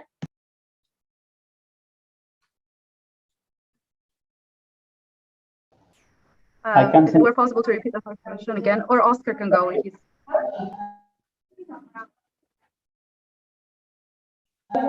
Maria, I can answer something. We can do an activation campaign related to try to involve new students. We mentioned the orientation week, but we also can use our social media platforms to try to impulse some new students or the students that the university have to enter to the Discord.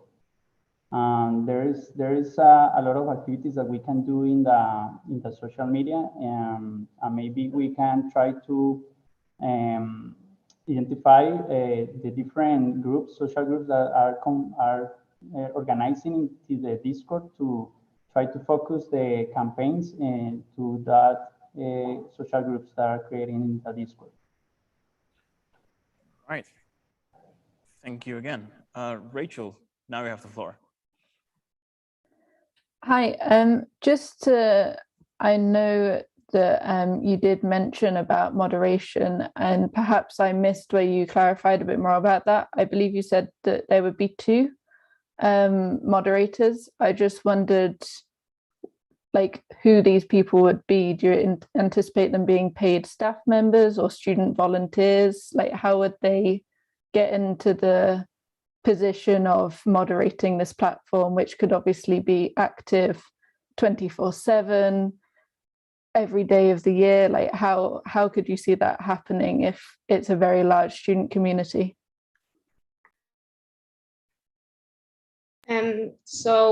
As I was saying, like our plan is to have like 2 staff members from the university, because in our challenge, the challenge was actually how the university can support like grassroots initiatives. So we would say, okay, this part of moderating with like 2 staff members would be kind of the share of the universities to support, so that we have like a long-term established like infrastructure where like 2 staff members of the university are maybe moderating it.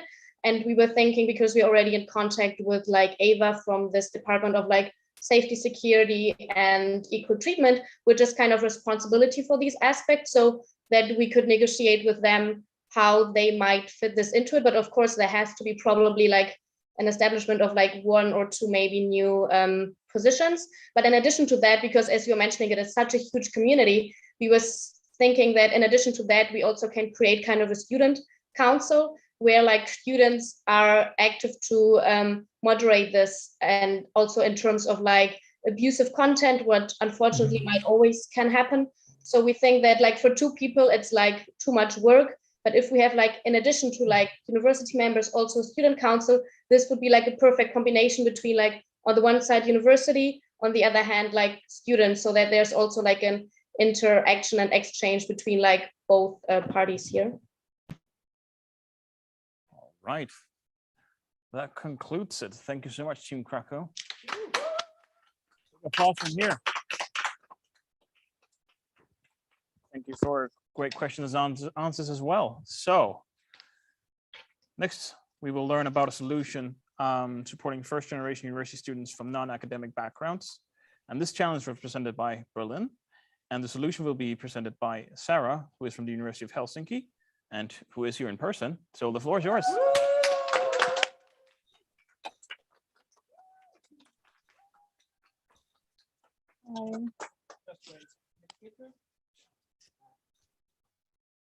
Yes, we're looking at the, yes, hopefully you can hear me. So yes, hi, my name is Sarah, and I'll be presenting the Berlin Challenge solution that we have found you today. So let's start by imagining our first generation student, Susanna. She's starting her first year in university and is also the first in her family to do so. Once university starts, she starts facing many different problems. And because of these problems, she slowly starts feeling like she doesn't belong into this community. And because of that, she slowly starts losing interest in her studies and questioning why even is she doing them. Well, have you ever felt like you don't belong to a group? We have found that first generation students face many different problems in the academic community. They can face imposter syndrome and other psychological problems, which can lead to losing interest and motivation. They also don't have the same support system as students from academic backgrounds have, and often might face financial problems too. All of this can then lead to them dropping out and not finishing their studies. Unfortunately, there is not much data on first generation student dropout rates, which shows us how little this problem is being addressed and talked about. The problem that we decided to concentrate on among these many different problems was the lack of sense of belonging that first generation students face in the academic community and how it might affect their mental health and their academic performance. Well, what is our solution? Our solution would be a multidimensional mentorship program. It involves older students, alumni, professors, and even researchers. The program would start at the beginning of the first generation student studies. Students could attend informative welcome events for new students where they're welcome to the community and can find answers to their questions. The program would also build a community where they can find students who are similar to them and hopefully see that they're not alone with their problems. Then, of course, there is the mentoring part. Being a multidimensional program, we would have mentors who are on different levels of the academic community. With peer-to-peer mentoring, the students can have help integrating into the community and help with their sense of belonging. With alumni mentoring, the students could hear from their experience and learn from them. And last but not least, with academic mentoring from professors, for example, the students could be shown how the academic world works and also help with technical questions. Finally, at the end of the school year, the mentored students could have the possibility to become mentors themselves for future students. This creates a circle that keeps on giving and helps students live feel like they belong into the community. Here is our team who has been working on this solution. And funnily enough, some of us are even first generation students ourselves. Thank you so much for listening. And my teammates will now answer all the questions that you have.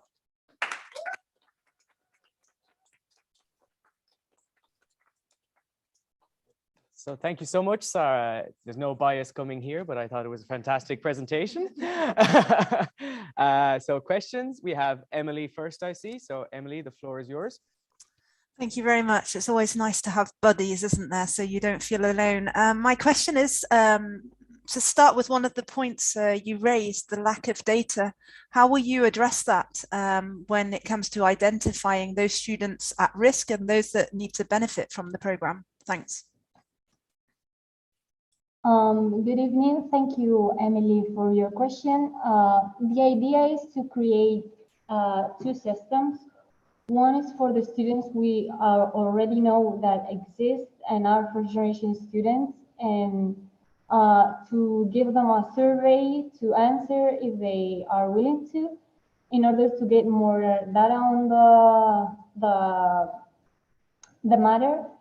And on the other hand, we would like to present some kind of questions while applying for university in order to focus on finding this new first generation students.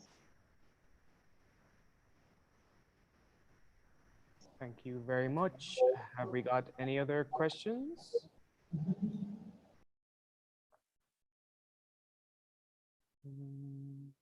Oh, yes. From here in Helsinki as well. I don't know if you can just shout it from the room there, but the floor is yours. Yes, thank you for the presentation. Two questions again, sorry for the two-question thing. First of all, who will do this? Is this a university-based activity, or is this some kind of a student body? Who is the motor behind this kind of activity? And second, practical question, how would you start with this? Would this be an initiative in one of the universities? Hi, thank you for the question. The two questions, but I think I can answer both of them. I think for the first one, the idea is to have a person which is a contact person for the university first, but also to have like a border created by the students themselves. And the idea came up with when we were piloting this. We were thinking about some workshops and events for the mentors themselves first. So people that volunteer on a voluntary base wants to participate in this program, they can like come together and I don't know, like have a workshop with round tables and seminars, and maybe talking about topics that are construction of a career or whatever it is, general topics. They can come together and create a first group that becomes the first group of mentors. And then from that, we believe it can come with a circle, and it goes on and on, creating like developing a group of people that comes together. And did I forget something? So the other girls wants to add something.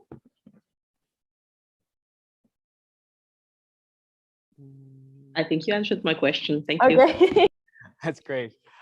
So we're going to move on to Radek next for a quick question. Yeah, my question is, thank you very much for the whole idea of mentorship program, but how do you want to find out the right persons to be mentors? Do you have any idea how to find the right people to be connected with first generation students? Hi, thank you for your question. If I understood it correctly, do you mean to recruit the mentors, or do you need to... about the mentors? How would you like to find the right persons to be mentors? Yes, I see. Well, we were thinking about recruiting people that have been first generation students themselves, so people that really know the problems or the barriers that people might face in university. So we could send them, we could send out emails through the university, have campaigns, maybe with posters or something like that. Were you a first generation student yourself? Would you like to help others? Would you like to share your experiences? And would you want to help someone out? So kind of working on this kind of reciprocity idea. And being a first generation student myself, I know that personally, I think I would really be up for this kind of idea, because I wish kind of that someone would have had this idea when I would have been there. Thank you. Okay, so thank you very much for the presentation. Thank you very much, Sarah. I thought you did a great job. Didn't you do a great job? Not easy to stand up in a room full of people, like a big room like this. So thank you again. So lastly, of course, we will hear the second solution to the challenge by Edinburgh. Let's see what Team 1 from Edinburgh has in mind for the cultural festival. The solution will be presented by Leila. Are you there, Leila? Yes. Who's also from the University of Helsinki. So no bias here, but the screen is yours. So best of luck. Woo!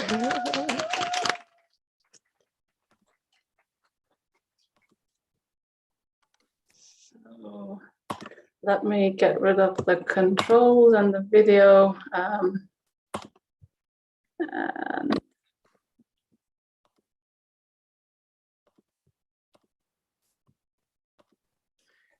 Okay, I guess I'm ready. Hi, my name is Leila, representing Team 1 for the Edinburgh Challenge. So you're probably familiar with the challenge by now, cultural festival on campus. We have 3 main questions here. I will focus on the events, and will tell you about the what, how, and why of our solution. So as the central idea, we propose a combination of experience room and escape room, whichever appropriate to the purpose at hand. And from here on, I'm going to call it experience room. But it's going to be both online and on-site. And we want our participants to have an immersive experience and lose themselves into a different time, place, context, or somebody else's lived reality, because these are elements of culture. Now, our participants are students, families, staff at the university, as well as the wider public. And once we have this set up, we could actually organize regular festival events around it. We could have community, bring people together with speakers, discussions, music, food, and whatnot. About the how, each university is going to design one experience room. For that, we need a local organizing committee, which would hopefully represent diversities already on campus. But once in place, the members get together, choose a theme, and start designing. Once the designs are through, we will have 11 unique experience rooms. They could run for a period of 3 or 6 months, but after the runtime is over, these experience rooms could actually rotate amongst these universities, which is already a plus. And here I would like to quickly mention that we have collected a few examples about the content of experience rooms. So please remember to ask us the question. But over to our value proposition and the why. We think that this is a creative way of approaching cultural festivals. The concept is new to most universities, but rather popular and trending at the moment. It combines fun and learning, and it also allows for young and old to come together and engage. Next, I will connect our solution to Una Europa. As we know, they want to shape the European university of the future. To that end, they talk about 3 pillars: values, sustainability, and spaces, both physical and digital. And so we believe that our concept will contribute to all 3. And here the temple is complete like this. This is us, the team. We're from all over Europe. We didn't exactly choose one another, but it's safe to say that we have had a good time so far. And finally, I would leave you with our catchphrase: escape your bubble, experience world. Try our experience room. Thank you.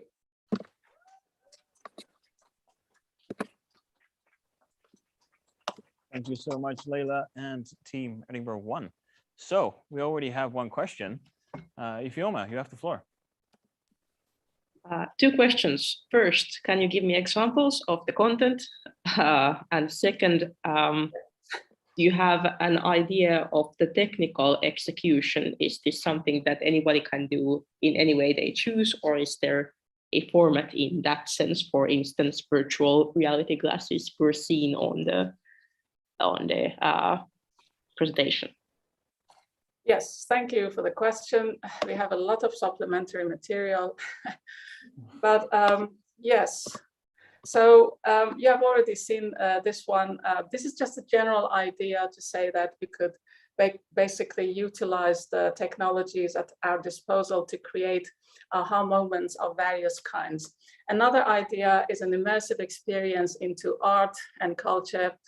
This is a fantastic museum experience where you could lose yourself into Van Gogh's paintings. This one completely different, but the question is, what if Helsinki was reduced to rubbles like Aleppo in Syria? So the individuals are in the studio, again using VR goggles, watching a video. It shows downtown Helsinki on a summer day, and then boom, bang, everything is destroyed. And these individuals are truly moved. And this could be a discussion point about refugees and why people leave their homes and so on. Our experience room could also be a place where we could watch films and movie documentaries about events that matter, are important, educational or inspirational. I think the peace process in Liberia is such a unique and rare one. There's a fantastic documentary about it. Basically, women took matters into their own hands and did not rest until they made the peace happen. And surprisingly, everybody else actually followed their lead. Another very different one, this is for the able-bodied people to do stuff sitting in a wheelchair or maybe with blindfolds. Another event that has been dubbed the Battle of the Sexes. Back in 1973, Billie Jean King on the left, she had a tennis match with Bobby Riggs and beat him in 3 straight sets. Many documentaries and films about it. So just to give you examples, race is definitely one issue. It's multidimensional and should be tackled one way or another. Here, as a suggestive, I'm saying flipping the narrative as a mechanism that could get the message through. Usually used, when men and women are involved, or black and white, and so on. Nature, biophysical environment is definitely something to be tackled. It's a learning point for all of us. And then maybe even body, we thought we could actually organize, design an escape room around it. But just to give you a few ideas. And to be honest, I actually wanted to say something. I think this UNA Together program, this is already like an experience room, if you like. Obviously, the rules of engagement, they are different. We have committed to certain schedules, but as I was saying, these experience rooms could go on for 3 months or 6 months. So we have been here for like 6-7 weeks. This is definitely an experience room. In terms of the technical issues, well, it pretty much depends on the budget and everything else.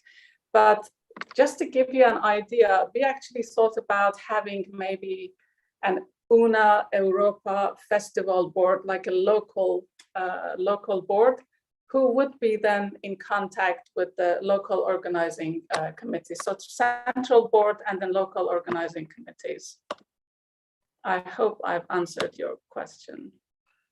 Right, thank you. And I think Emily had a question as well. Yeah, thank you very much. Just very shortly, I'm very curious when you mentioned about the involvement of families. Sorry, if I go back to my student days, I mean, going to university was all about, finding my space, my friends, my studies away from my family. And I can imagine for like international students, their families are going to be far away and potentially in very different and quite awkward time zones when it comes to engaging even online. So yeah, if you could explain a little bit more behind your philosophy of involving families. Yeah, Leila, can I get a short answer here? Basically, for families, we have planned like 2 ways of doing the experience room and the festival, in which we have online and offline. So basically, for those families who maybe cannot attend because the distance, we have planned to make it also online, so everybody could also have the chance to participate in this like cultural festival. And also this was like a way as well to make more people to maximize our participation in somehow. So yeah, I thank you for the question. And if Laila or anybody of my team would like to say something, please feel free. Well, I will break in now and say thank you for replying or answering that question. Do you have any other questions? I could chip in a little bit. So this is just to show if the families are around.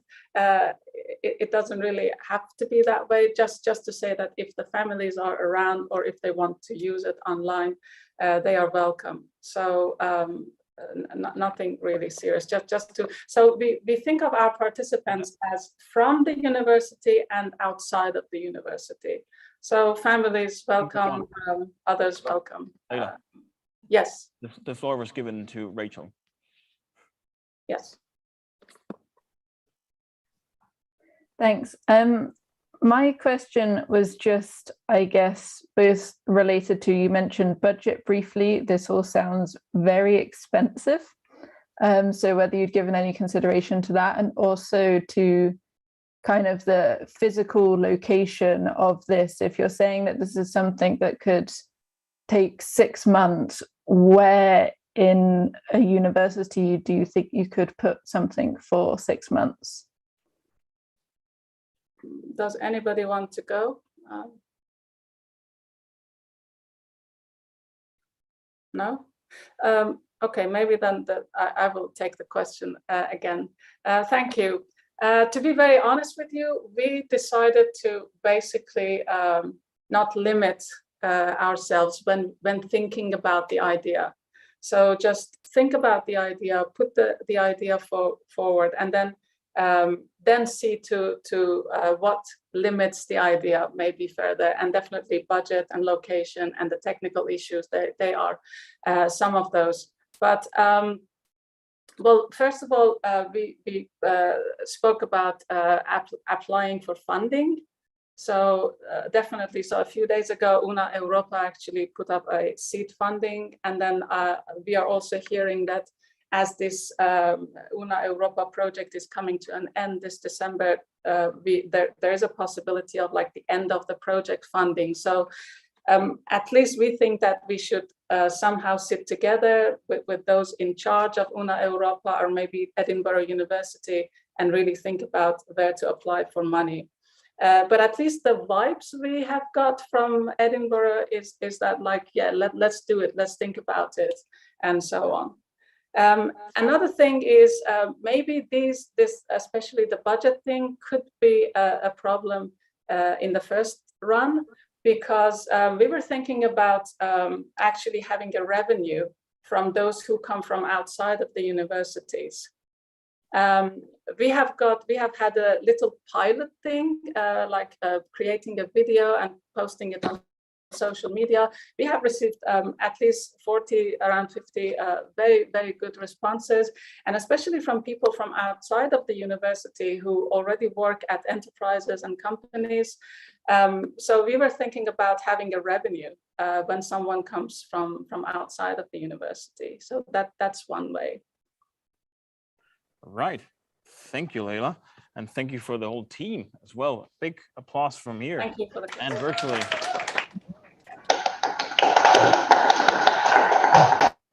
Yeah. All right. So that was it. Thanks a lot, first of all, to all the universities for presenting these challenges. Big sigh of relief, I Yeah. think, from everybody. Yeah. Big thank you to them. So a little applause there to the universities. And thank you also for the team also behind the scenes here. Want to do a little applause there. And more importantly, thank you to all the students, because without you, we wouldn't have these solutions. So a big applause to all of you. Great job. Yeah, thank you. So until 2015 Helsinki time, 1915 Central European time, no, the jury are going to deliberate. So roughly around an hour, short of an hour, we've gone a little bit over time. Our fault, I'm sorry. So at 15 minutes past the next hour, let's make it easy that way, the jury will deliberate. But let's meet back here online at 45. So 1945 Helsinki time, 1845 Central European time, and we'll have some fun interactions and maybe a game or something. So make sure you come back then, and we'll see you soon. Okay. 45 past. Thank you.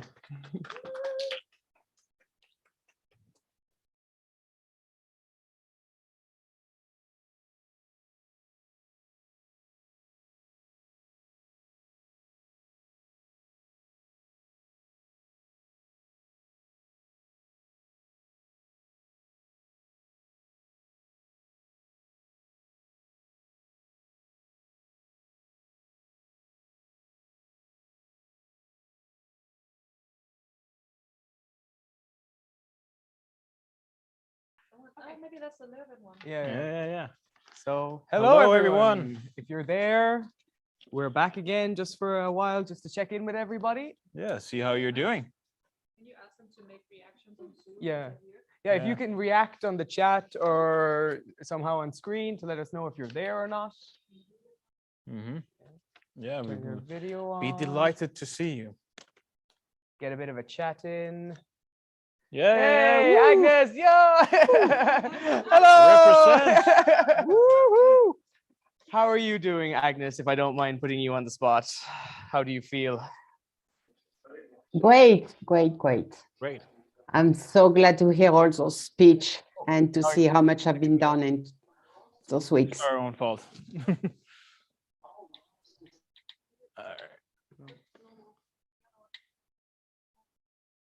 I think it's on the laptop. Yeah. So we were asking everyone to talk, and then we can't hear anything. So that's pretty good. Oh no, here we go. Okay, technical difficulties are over now, I think. So Okay. Agnes, try again. Just saying that I was so proud to see how much work have been done in those 3 weeks and all the pitch what been presented. Great idea. I'm so glad to participate to this challenge. Thank you, guys. Thank you, Helsinki, very much. I guess it's a moment maybe if we have some time to say thank you to all the Helsinki teams. To put it that we know it's a lot of work. So a big applause for Helsinki. thank you, Helsinki team. Thank you, Agnes. Thank you so much. So, shall we move to Madrid? There's quite a few people there. Hello, Madrid. I'm living my dream of the Eurovision right now. Exactly. yes. Okay, check the floor, check the floor. Hello, Madrid. Can you unmute yourself so we can have a chat with you? Maybe? Yes. So, how many points? Points to the Helsinki team, that is the organizing team. Okay, thank you very much. And we might check in with the Paris hub. Is the Paris hub there? And Antoine is there? Sorry to cut you Yes, I'm there. off. How are you doing? So how Yeah, I'm home. I'm not in the Paris hub, but I'm home in Paris. Okay. How do you feel if you win this challenge? What will you do if you get to go to Edinburgh? Well, first of all, thank you all guys for all what happened today. It was really great hearing all the pitches and for all the organization, and really thank you to University of Helsinki, UNA-Europa and Helsinki Think Company for all the organization. As Agnes just said, I guess this is a very, very big work. So really thank you to all of you. It was really, really great. And to answer to the question, well, I would be very happy. I have never been to Edinburgh, so it will be very first time. So could be great, yeah. And to meet all my team, so yeah, it would be very, very, very good.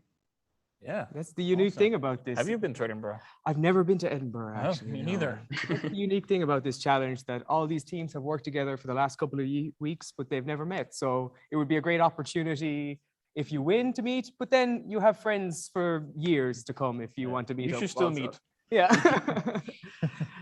So next we have Leuven, I think, has a hub. If Leuven is there. Maybe. Maya.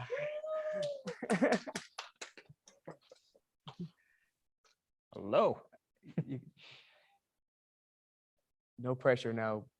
No pressure. There we go. Woo! Woo!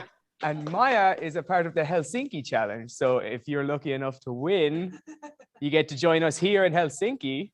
What will you think you'll do if you come to Helsinki? I don't know. I want to see the university and look around Helsinki, enjoy the cold weather. Well, it's not always cold. Oh, it depends the time of the year that you travel, yeah. But finally we have the spring, so it's been raining quite a lot. So maybe the summer will come at some point. But yeah, Leuven, that's great. Have you been to Leuven? I've never been to Leuven. No. I've been to Leuven. Have you? Yeah. What did you do there? I was chairing a Model United Nations conference at KU Leuven. You really should come. It's awesome. Yeah, it's a great place. It is. And it's a great conference. Okay, so Maya and Una are going to host me when I go to Leuven. That's it. Oh yeah, definitely. You have a personal guide. Yes, sure. Perfect. Definitely. Well, then I don't have to go there and take care of you. No, well, maybe you still will. But Well, maybe I have to. Okay, so thank you very much, Maya and Una from Leuven. Big applaud. Woo! Woo! Who else do we have? Maybe we've been to Poland. Yes, we haven't been to Jagiellonia yet. Yeah, Is anybody Krakow. from Krakow there? Maria? Oh no, you're not. You're just a part of the Krakow. Yes. Okay. Yes, I'm part of Krakow too. It's beautiful. So And how do you feel? Are you nervous now about the result, or have you kind of relaxed after the whole presentation? probably relaxed. That's a good. I mean, it's Friday, right? So I totally understand that. Krakow, also a very nice city. I've been there as well. I've been there actually. Oh, yes, yeah. I'm Woohoo. finally one of the Yeah, cities yeah. I've been to. Yes. Yeah, exactly. It's like a bingo almost of places we've been. When I went there during the middle of winter, it was very cold, and I wasn't yet in Helsinki then, so I wasn't quite used to the cold. As an Irishman, it's just usually raining. So I was like, why is all the rain white? Yeah. You gotta experience some new stuff. Yeah. And I'm sure you've seen a lot of snow here. Yeah. Especially this winter. Yes. So next we'll have Bologna. Is anyone from Bologna there? Oh yes, there we go at Complutense. Yes. I love the wave. We got nobody else from Complutense, or not Complutense, sorry, Bologna. Yeah, it's Italy. Yes, that is. Have you been to Complutense? Bologna. Yes. I'm not in Bologna, but I'm from Bologna. So where are you? I'm from Bologna. I've not been to Bologna, but I've been to Italy many times. You need to go to Bologna too. So if you're from Italy, it's a beautiful. I learned about it when I studied law. Okay. Yeah, very old university. Yeah. So this is great though for me, Jens. I get lots of people who can host me when I go to all these locations around Exactly. Europe. Yeah, I don't know if they you read want the to. terms and conditions of signing up to Una Together, but it's that you would have to host me in your host university. Yeah, but Italy, great place. A great place. Yes. I've been there skiing. So. Skiing. Yeah. Okay. Nice. So who have we got next? Let's check in with Edinburgh. Anybody there from Edinburgh?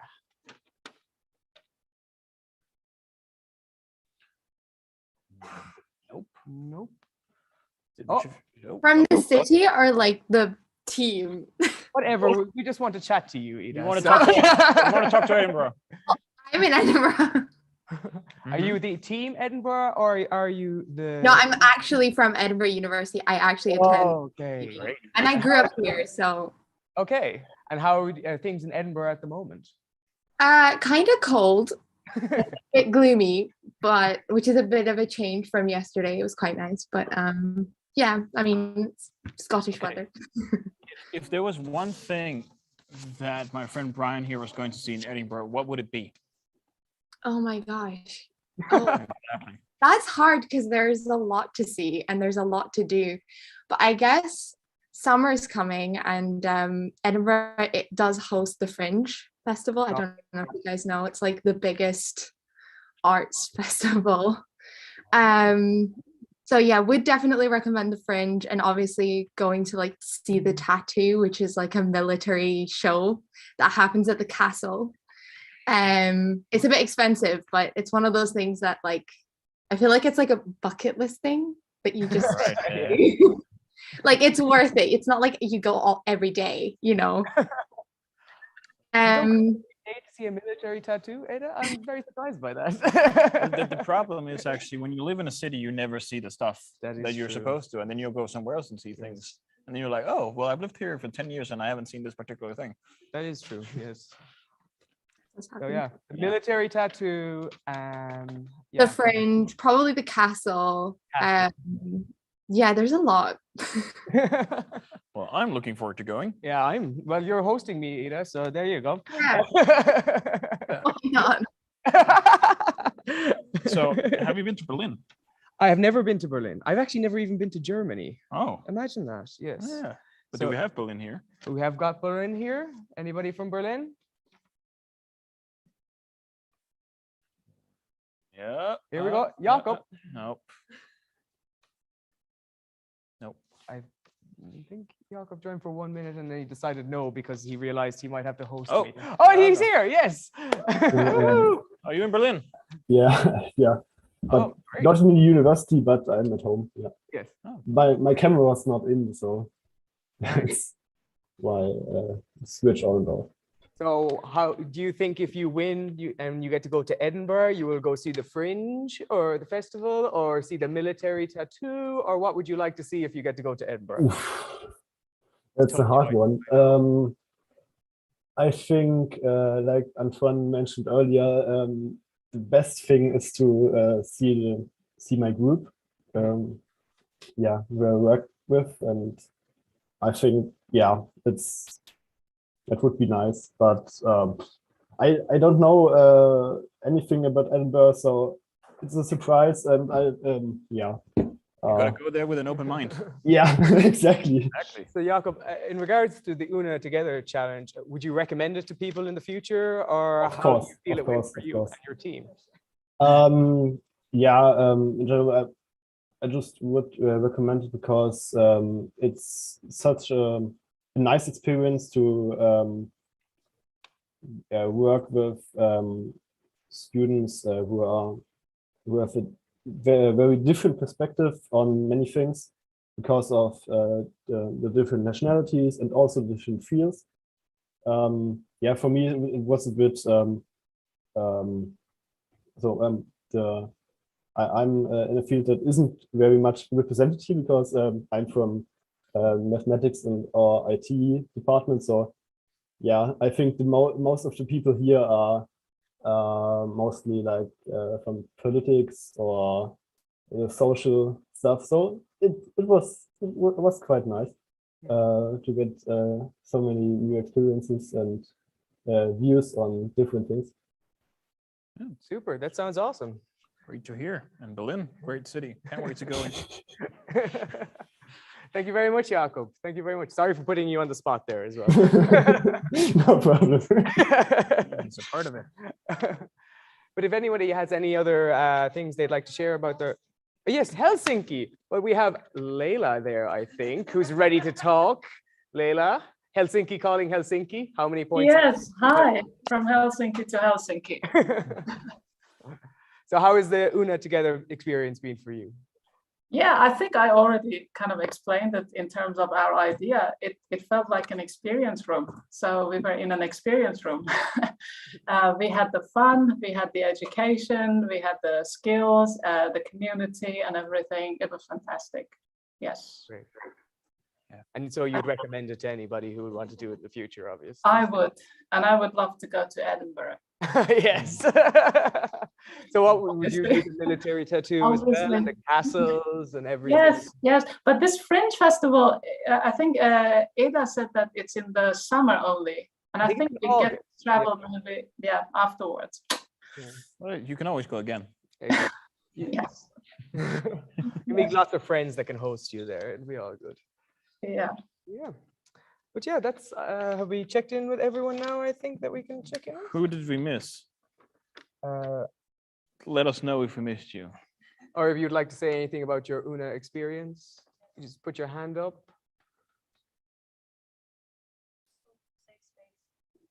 Yeah, it's open mic. So Jens is going to sing a song then? Yeah, I could, but I don't think you will enjoy it. Oh, yes. Yes, Antoine. Antoine, the floor is yours. Yes, hi back.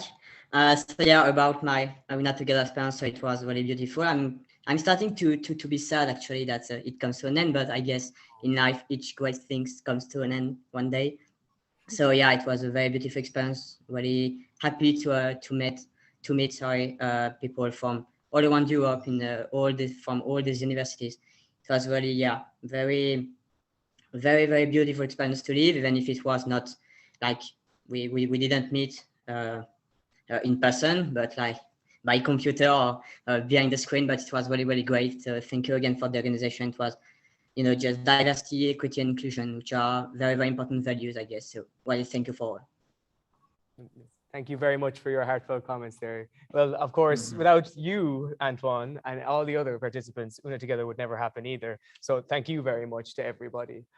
And a big applause, yes, from me, everyone. I think we had another hand there, but it has disappeared. Yeah, Una had a hand, but it. Oh, she's back. Yes. It was still there. Great. Great, you still have it. Yes. So I just wanted to say the exactly same actually as Antoine already did. So thank you for that. It was really a wonderful experience and something totally different than what I do every single day. So it really was invaluable, one might say. And I would really like to thank the organizers and all the students that participated, because we created something so very nice. And I really look forward to hear who the jury has chosen. And whoever it is, I'll be happy for. for everybody. It's really awesome. It's a nice experience, and really thank you from the bottom of my heart for organizing this. That is Appreciate it. Thank you so much.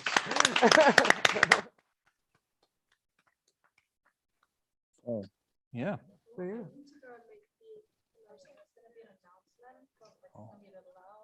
Okay.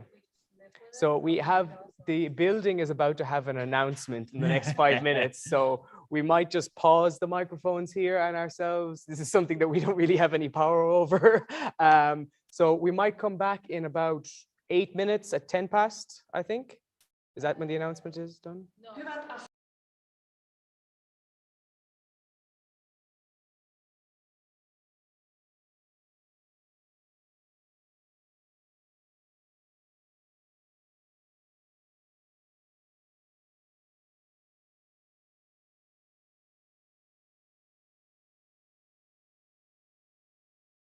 Okay.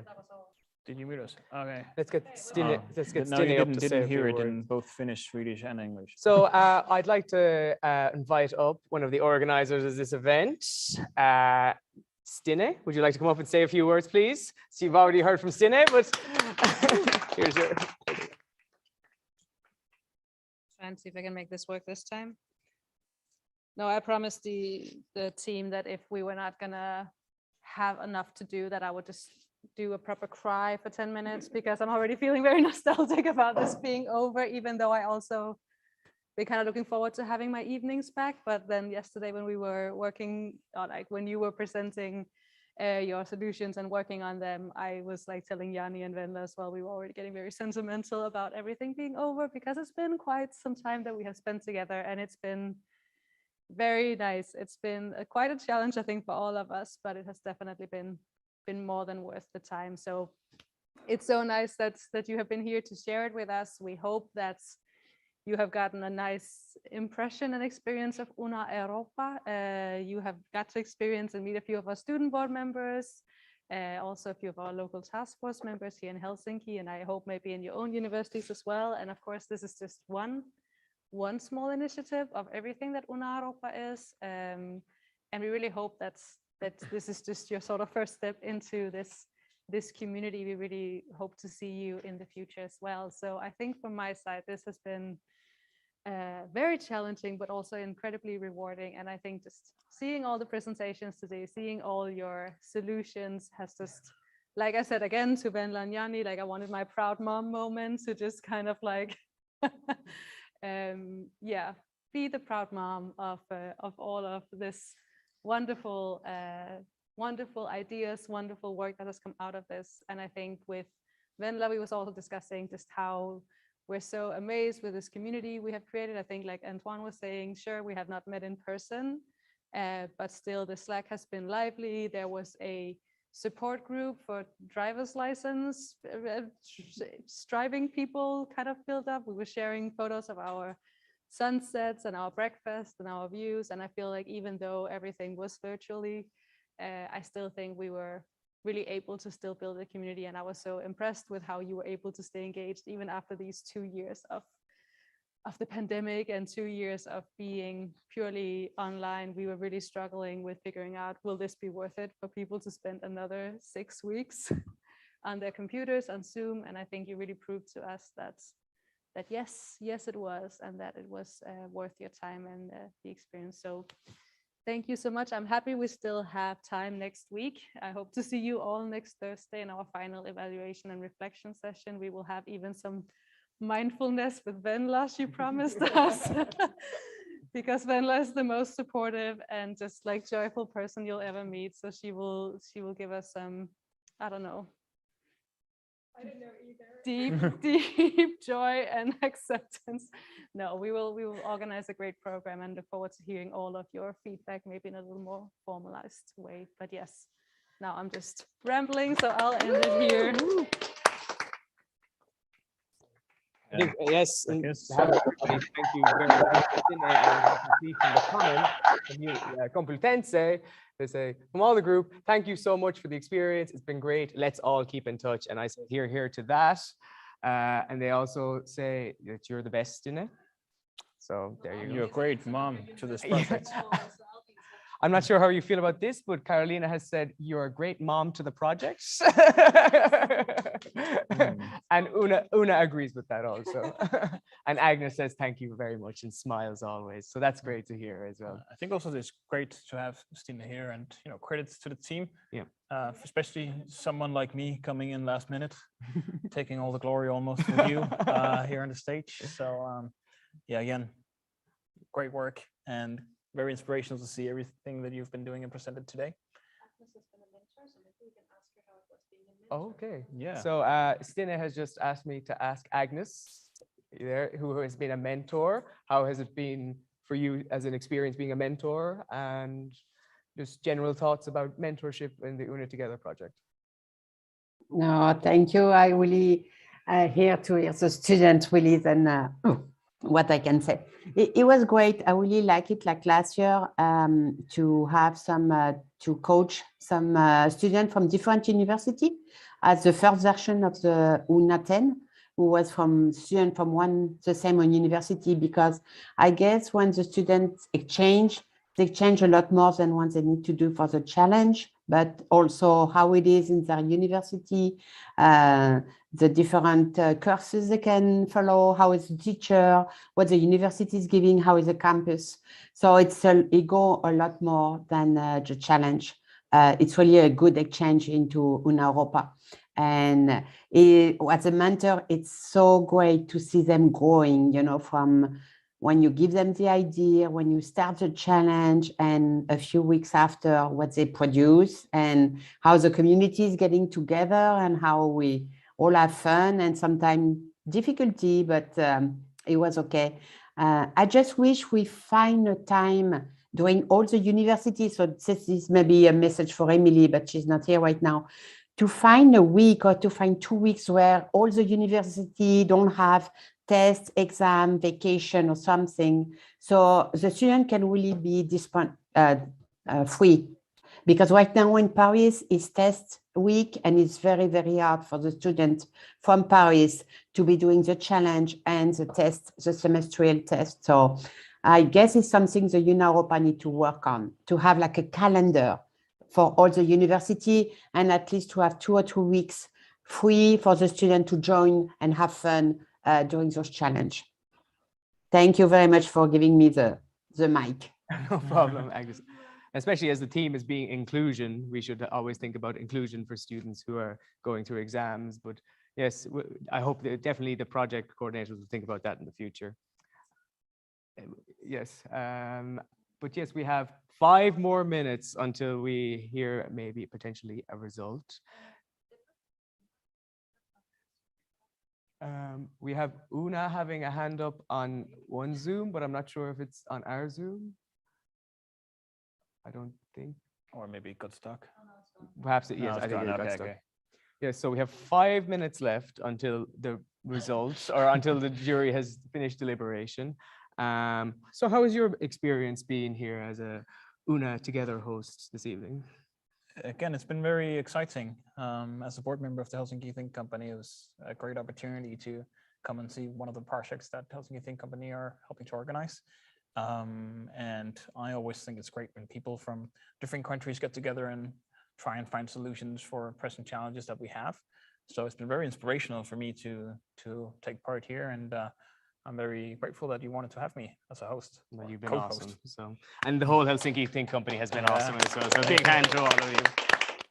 They've made our lives, I think, so much easier. So definitely, yes, we don't want to take credit. No, we're just the two in front of the camera, basically. Exactly.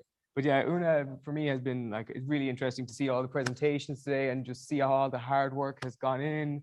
I know myself as a student board member, it's kind of more of a global oversight kind of representative side of things. So it's always great to see these projects in action, and just it's really inspirational to me as a student board member. I know Rachel, who's on the jury committee, will also agree with that. I think Marco is also on the Zoom, who's one of the co-chairs of the student board. So I think when we're actually meeting here at the end of this month, the beginning of June, here in Helsinki, and we'll definitely bring back these great initiative that Una Together has been into our discussions of the student board. And I really look forward to more projects like this in the future, because as we've seen from everybody talking, you just get together on a European scale and create or have these projects that you work on, and it brings everybody together, which is basically what Una Europa is about. So congratulations to everybody, and I hope you enjoyed this period. Even if you didn't win, it was you. Everybody wins, I think. Yeah, you made a new friend, and you developed some skills that can make a difference in the world. Yes. So yeah, we may take a pause for 2 minutes just before the announcement. So we'll be back here in about 3 minutes, and we will have an announcement then of the winner, hopefully. We're betting on it. So 3 minutes, guys. Okay. Yeah.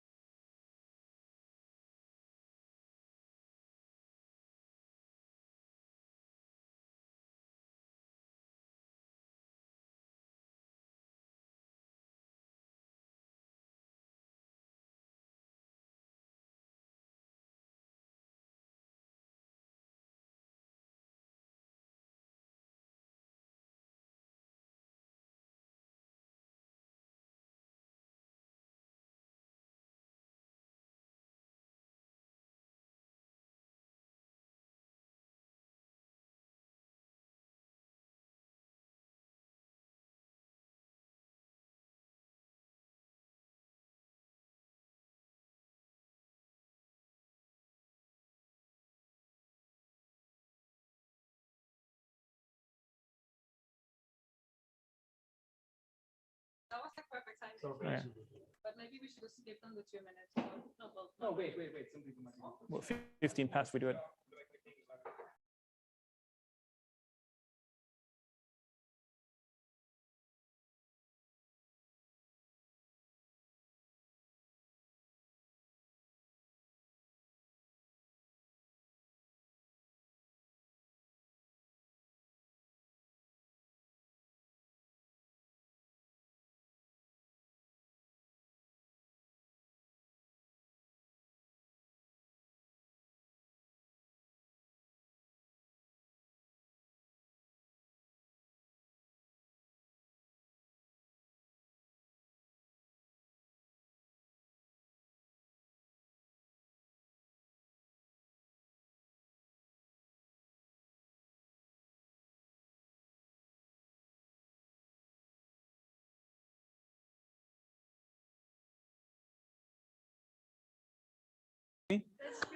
Okay, everyone, can you hear us?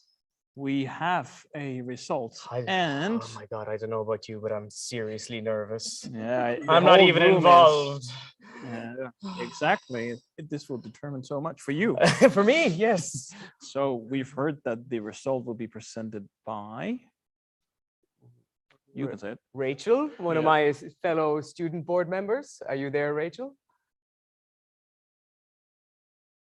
Or are you keeping it exciting? Yeah, we get the whole jury up. There we have Radek. Yeah, come up here. Yeah, here. come up with us. From the virtual sphere. Come in. A little bit more. There we go. What the hell? Oh my God, you were on the computer 2 seconds ago. Exactly. Magical. Yeah. Exactly. Okay, no, but do we have our jury? Will you turn on your camera, please? So Emily's there. Yes. Rachel, we're just missing now, I think. The one with the result is missing. Here we go. Here's Oh. Rachel. Woo! Rachel, in true Eurovision fashion, do we have a winner? Yes. Ooh. Okay. That's so exciting. It's over to you, Rachel. Well, I hope that you've all enjoyed whatever you've been doing while we've been deliberating. We've had a great time discussing all of your presentations, and we obviously want to thank you all for the time that you've taken to make these presentations today, to come up with the solutions and to think about the challenges that you were presented with. So to begin with, we have 2 joint honourable mentions. These 2 challenges are getting honourable mentions for identifying a problem and presenting a well-designed potential solution to deal with this problem, and for finding a specific relevant focus for whatever topic they were presented with for their challenge. And those 2 teams that are getting the honourable mentions are the Helsinki Challenge and the Paris Challenge. Woo!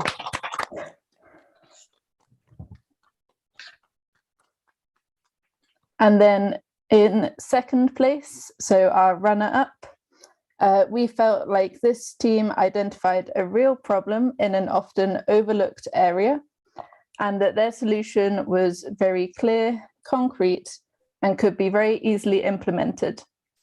They had a very good pitch, and we were especially impressed by the fact that they included alumni in their approach. And that team was the Berlin Challenge.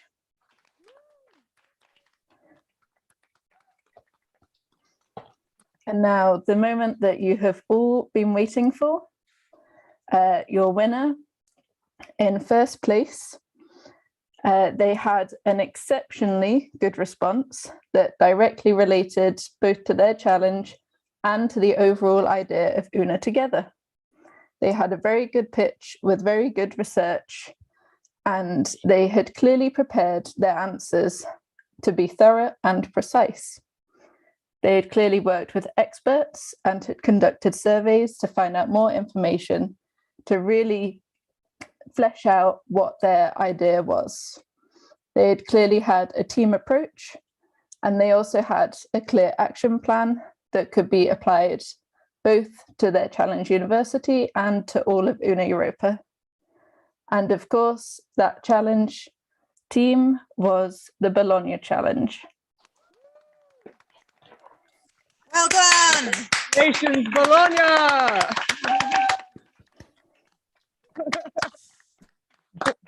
So again, thank you to everyone. We enjoyed discussing all of your challenges, and well done to Bologna. Thank you so much, Rachel, and thank you so much to the jury. But congratulations, Bologna team! Oh my God, thank you! Well done, Bologna! Bologna! Thank you very much, all of you. Thank you, jury. Thank you. But obviously, not to forget the other presentations, which were like equally awesome. So thank you again very much for this experience, and I'm looking forward how we can implement this in real life. Sorry, Miguel. And I want to give thank you to my team. They work really well. I love to work with them, with Una, with Abraham, with Aya. It was amazing. I really made some friends here. So thank you.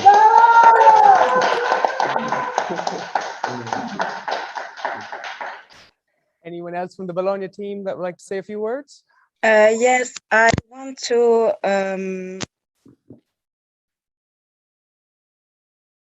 Good, muted. Try again. do you hear me? Yeah. I want to thank all the team, Una for her enthusiasm, Abraham for his pragmatism, and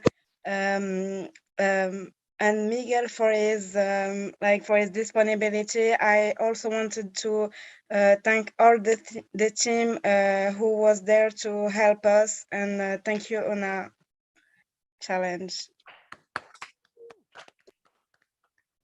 Yeah, thank you so much for the organizers. And to be honest, I'm not a fan of group projects.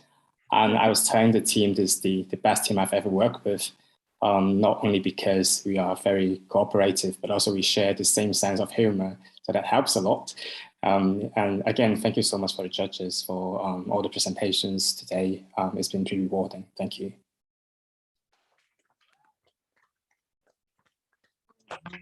Well, my nerves are spent, I must say. That was amazing.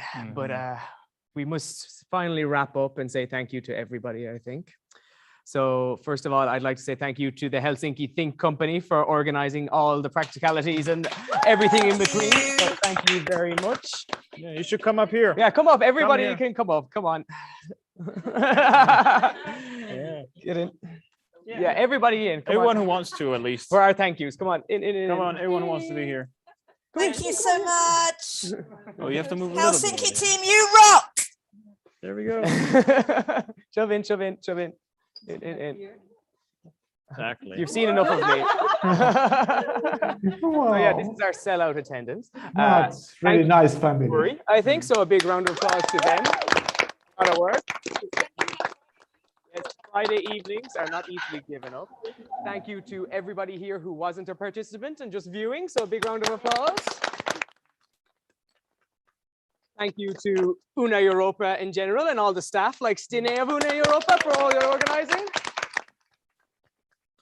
But most of all, I think we would say thank you to all the participants, because without them, this thing would not have gone on at all. So much hard work and effort over the last couple of weeks. It's not easy to do it when you've never met the people, but hopefully you all stay together and meet up someday. Exactly. Well, Bologna will meet up. So thank you very much to all the participants.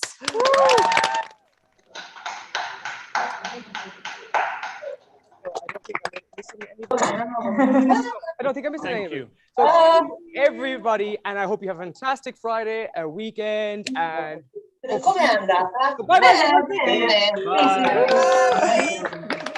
No, devo aspettare 5 giorni. Vabbè, insomma, l'hai fatto te.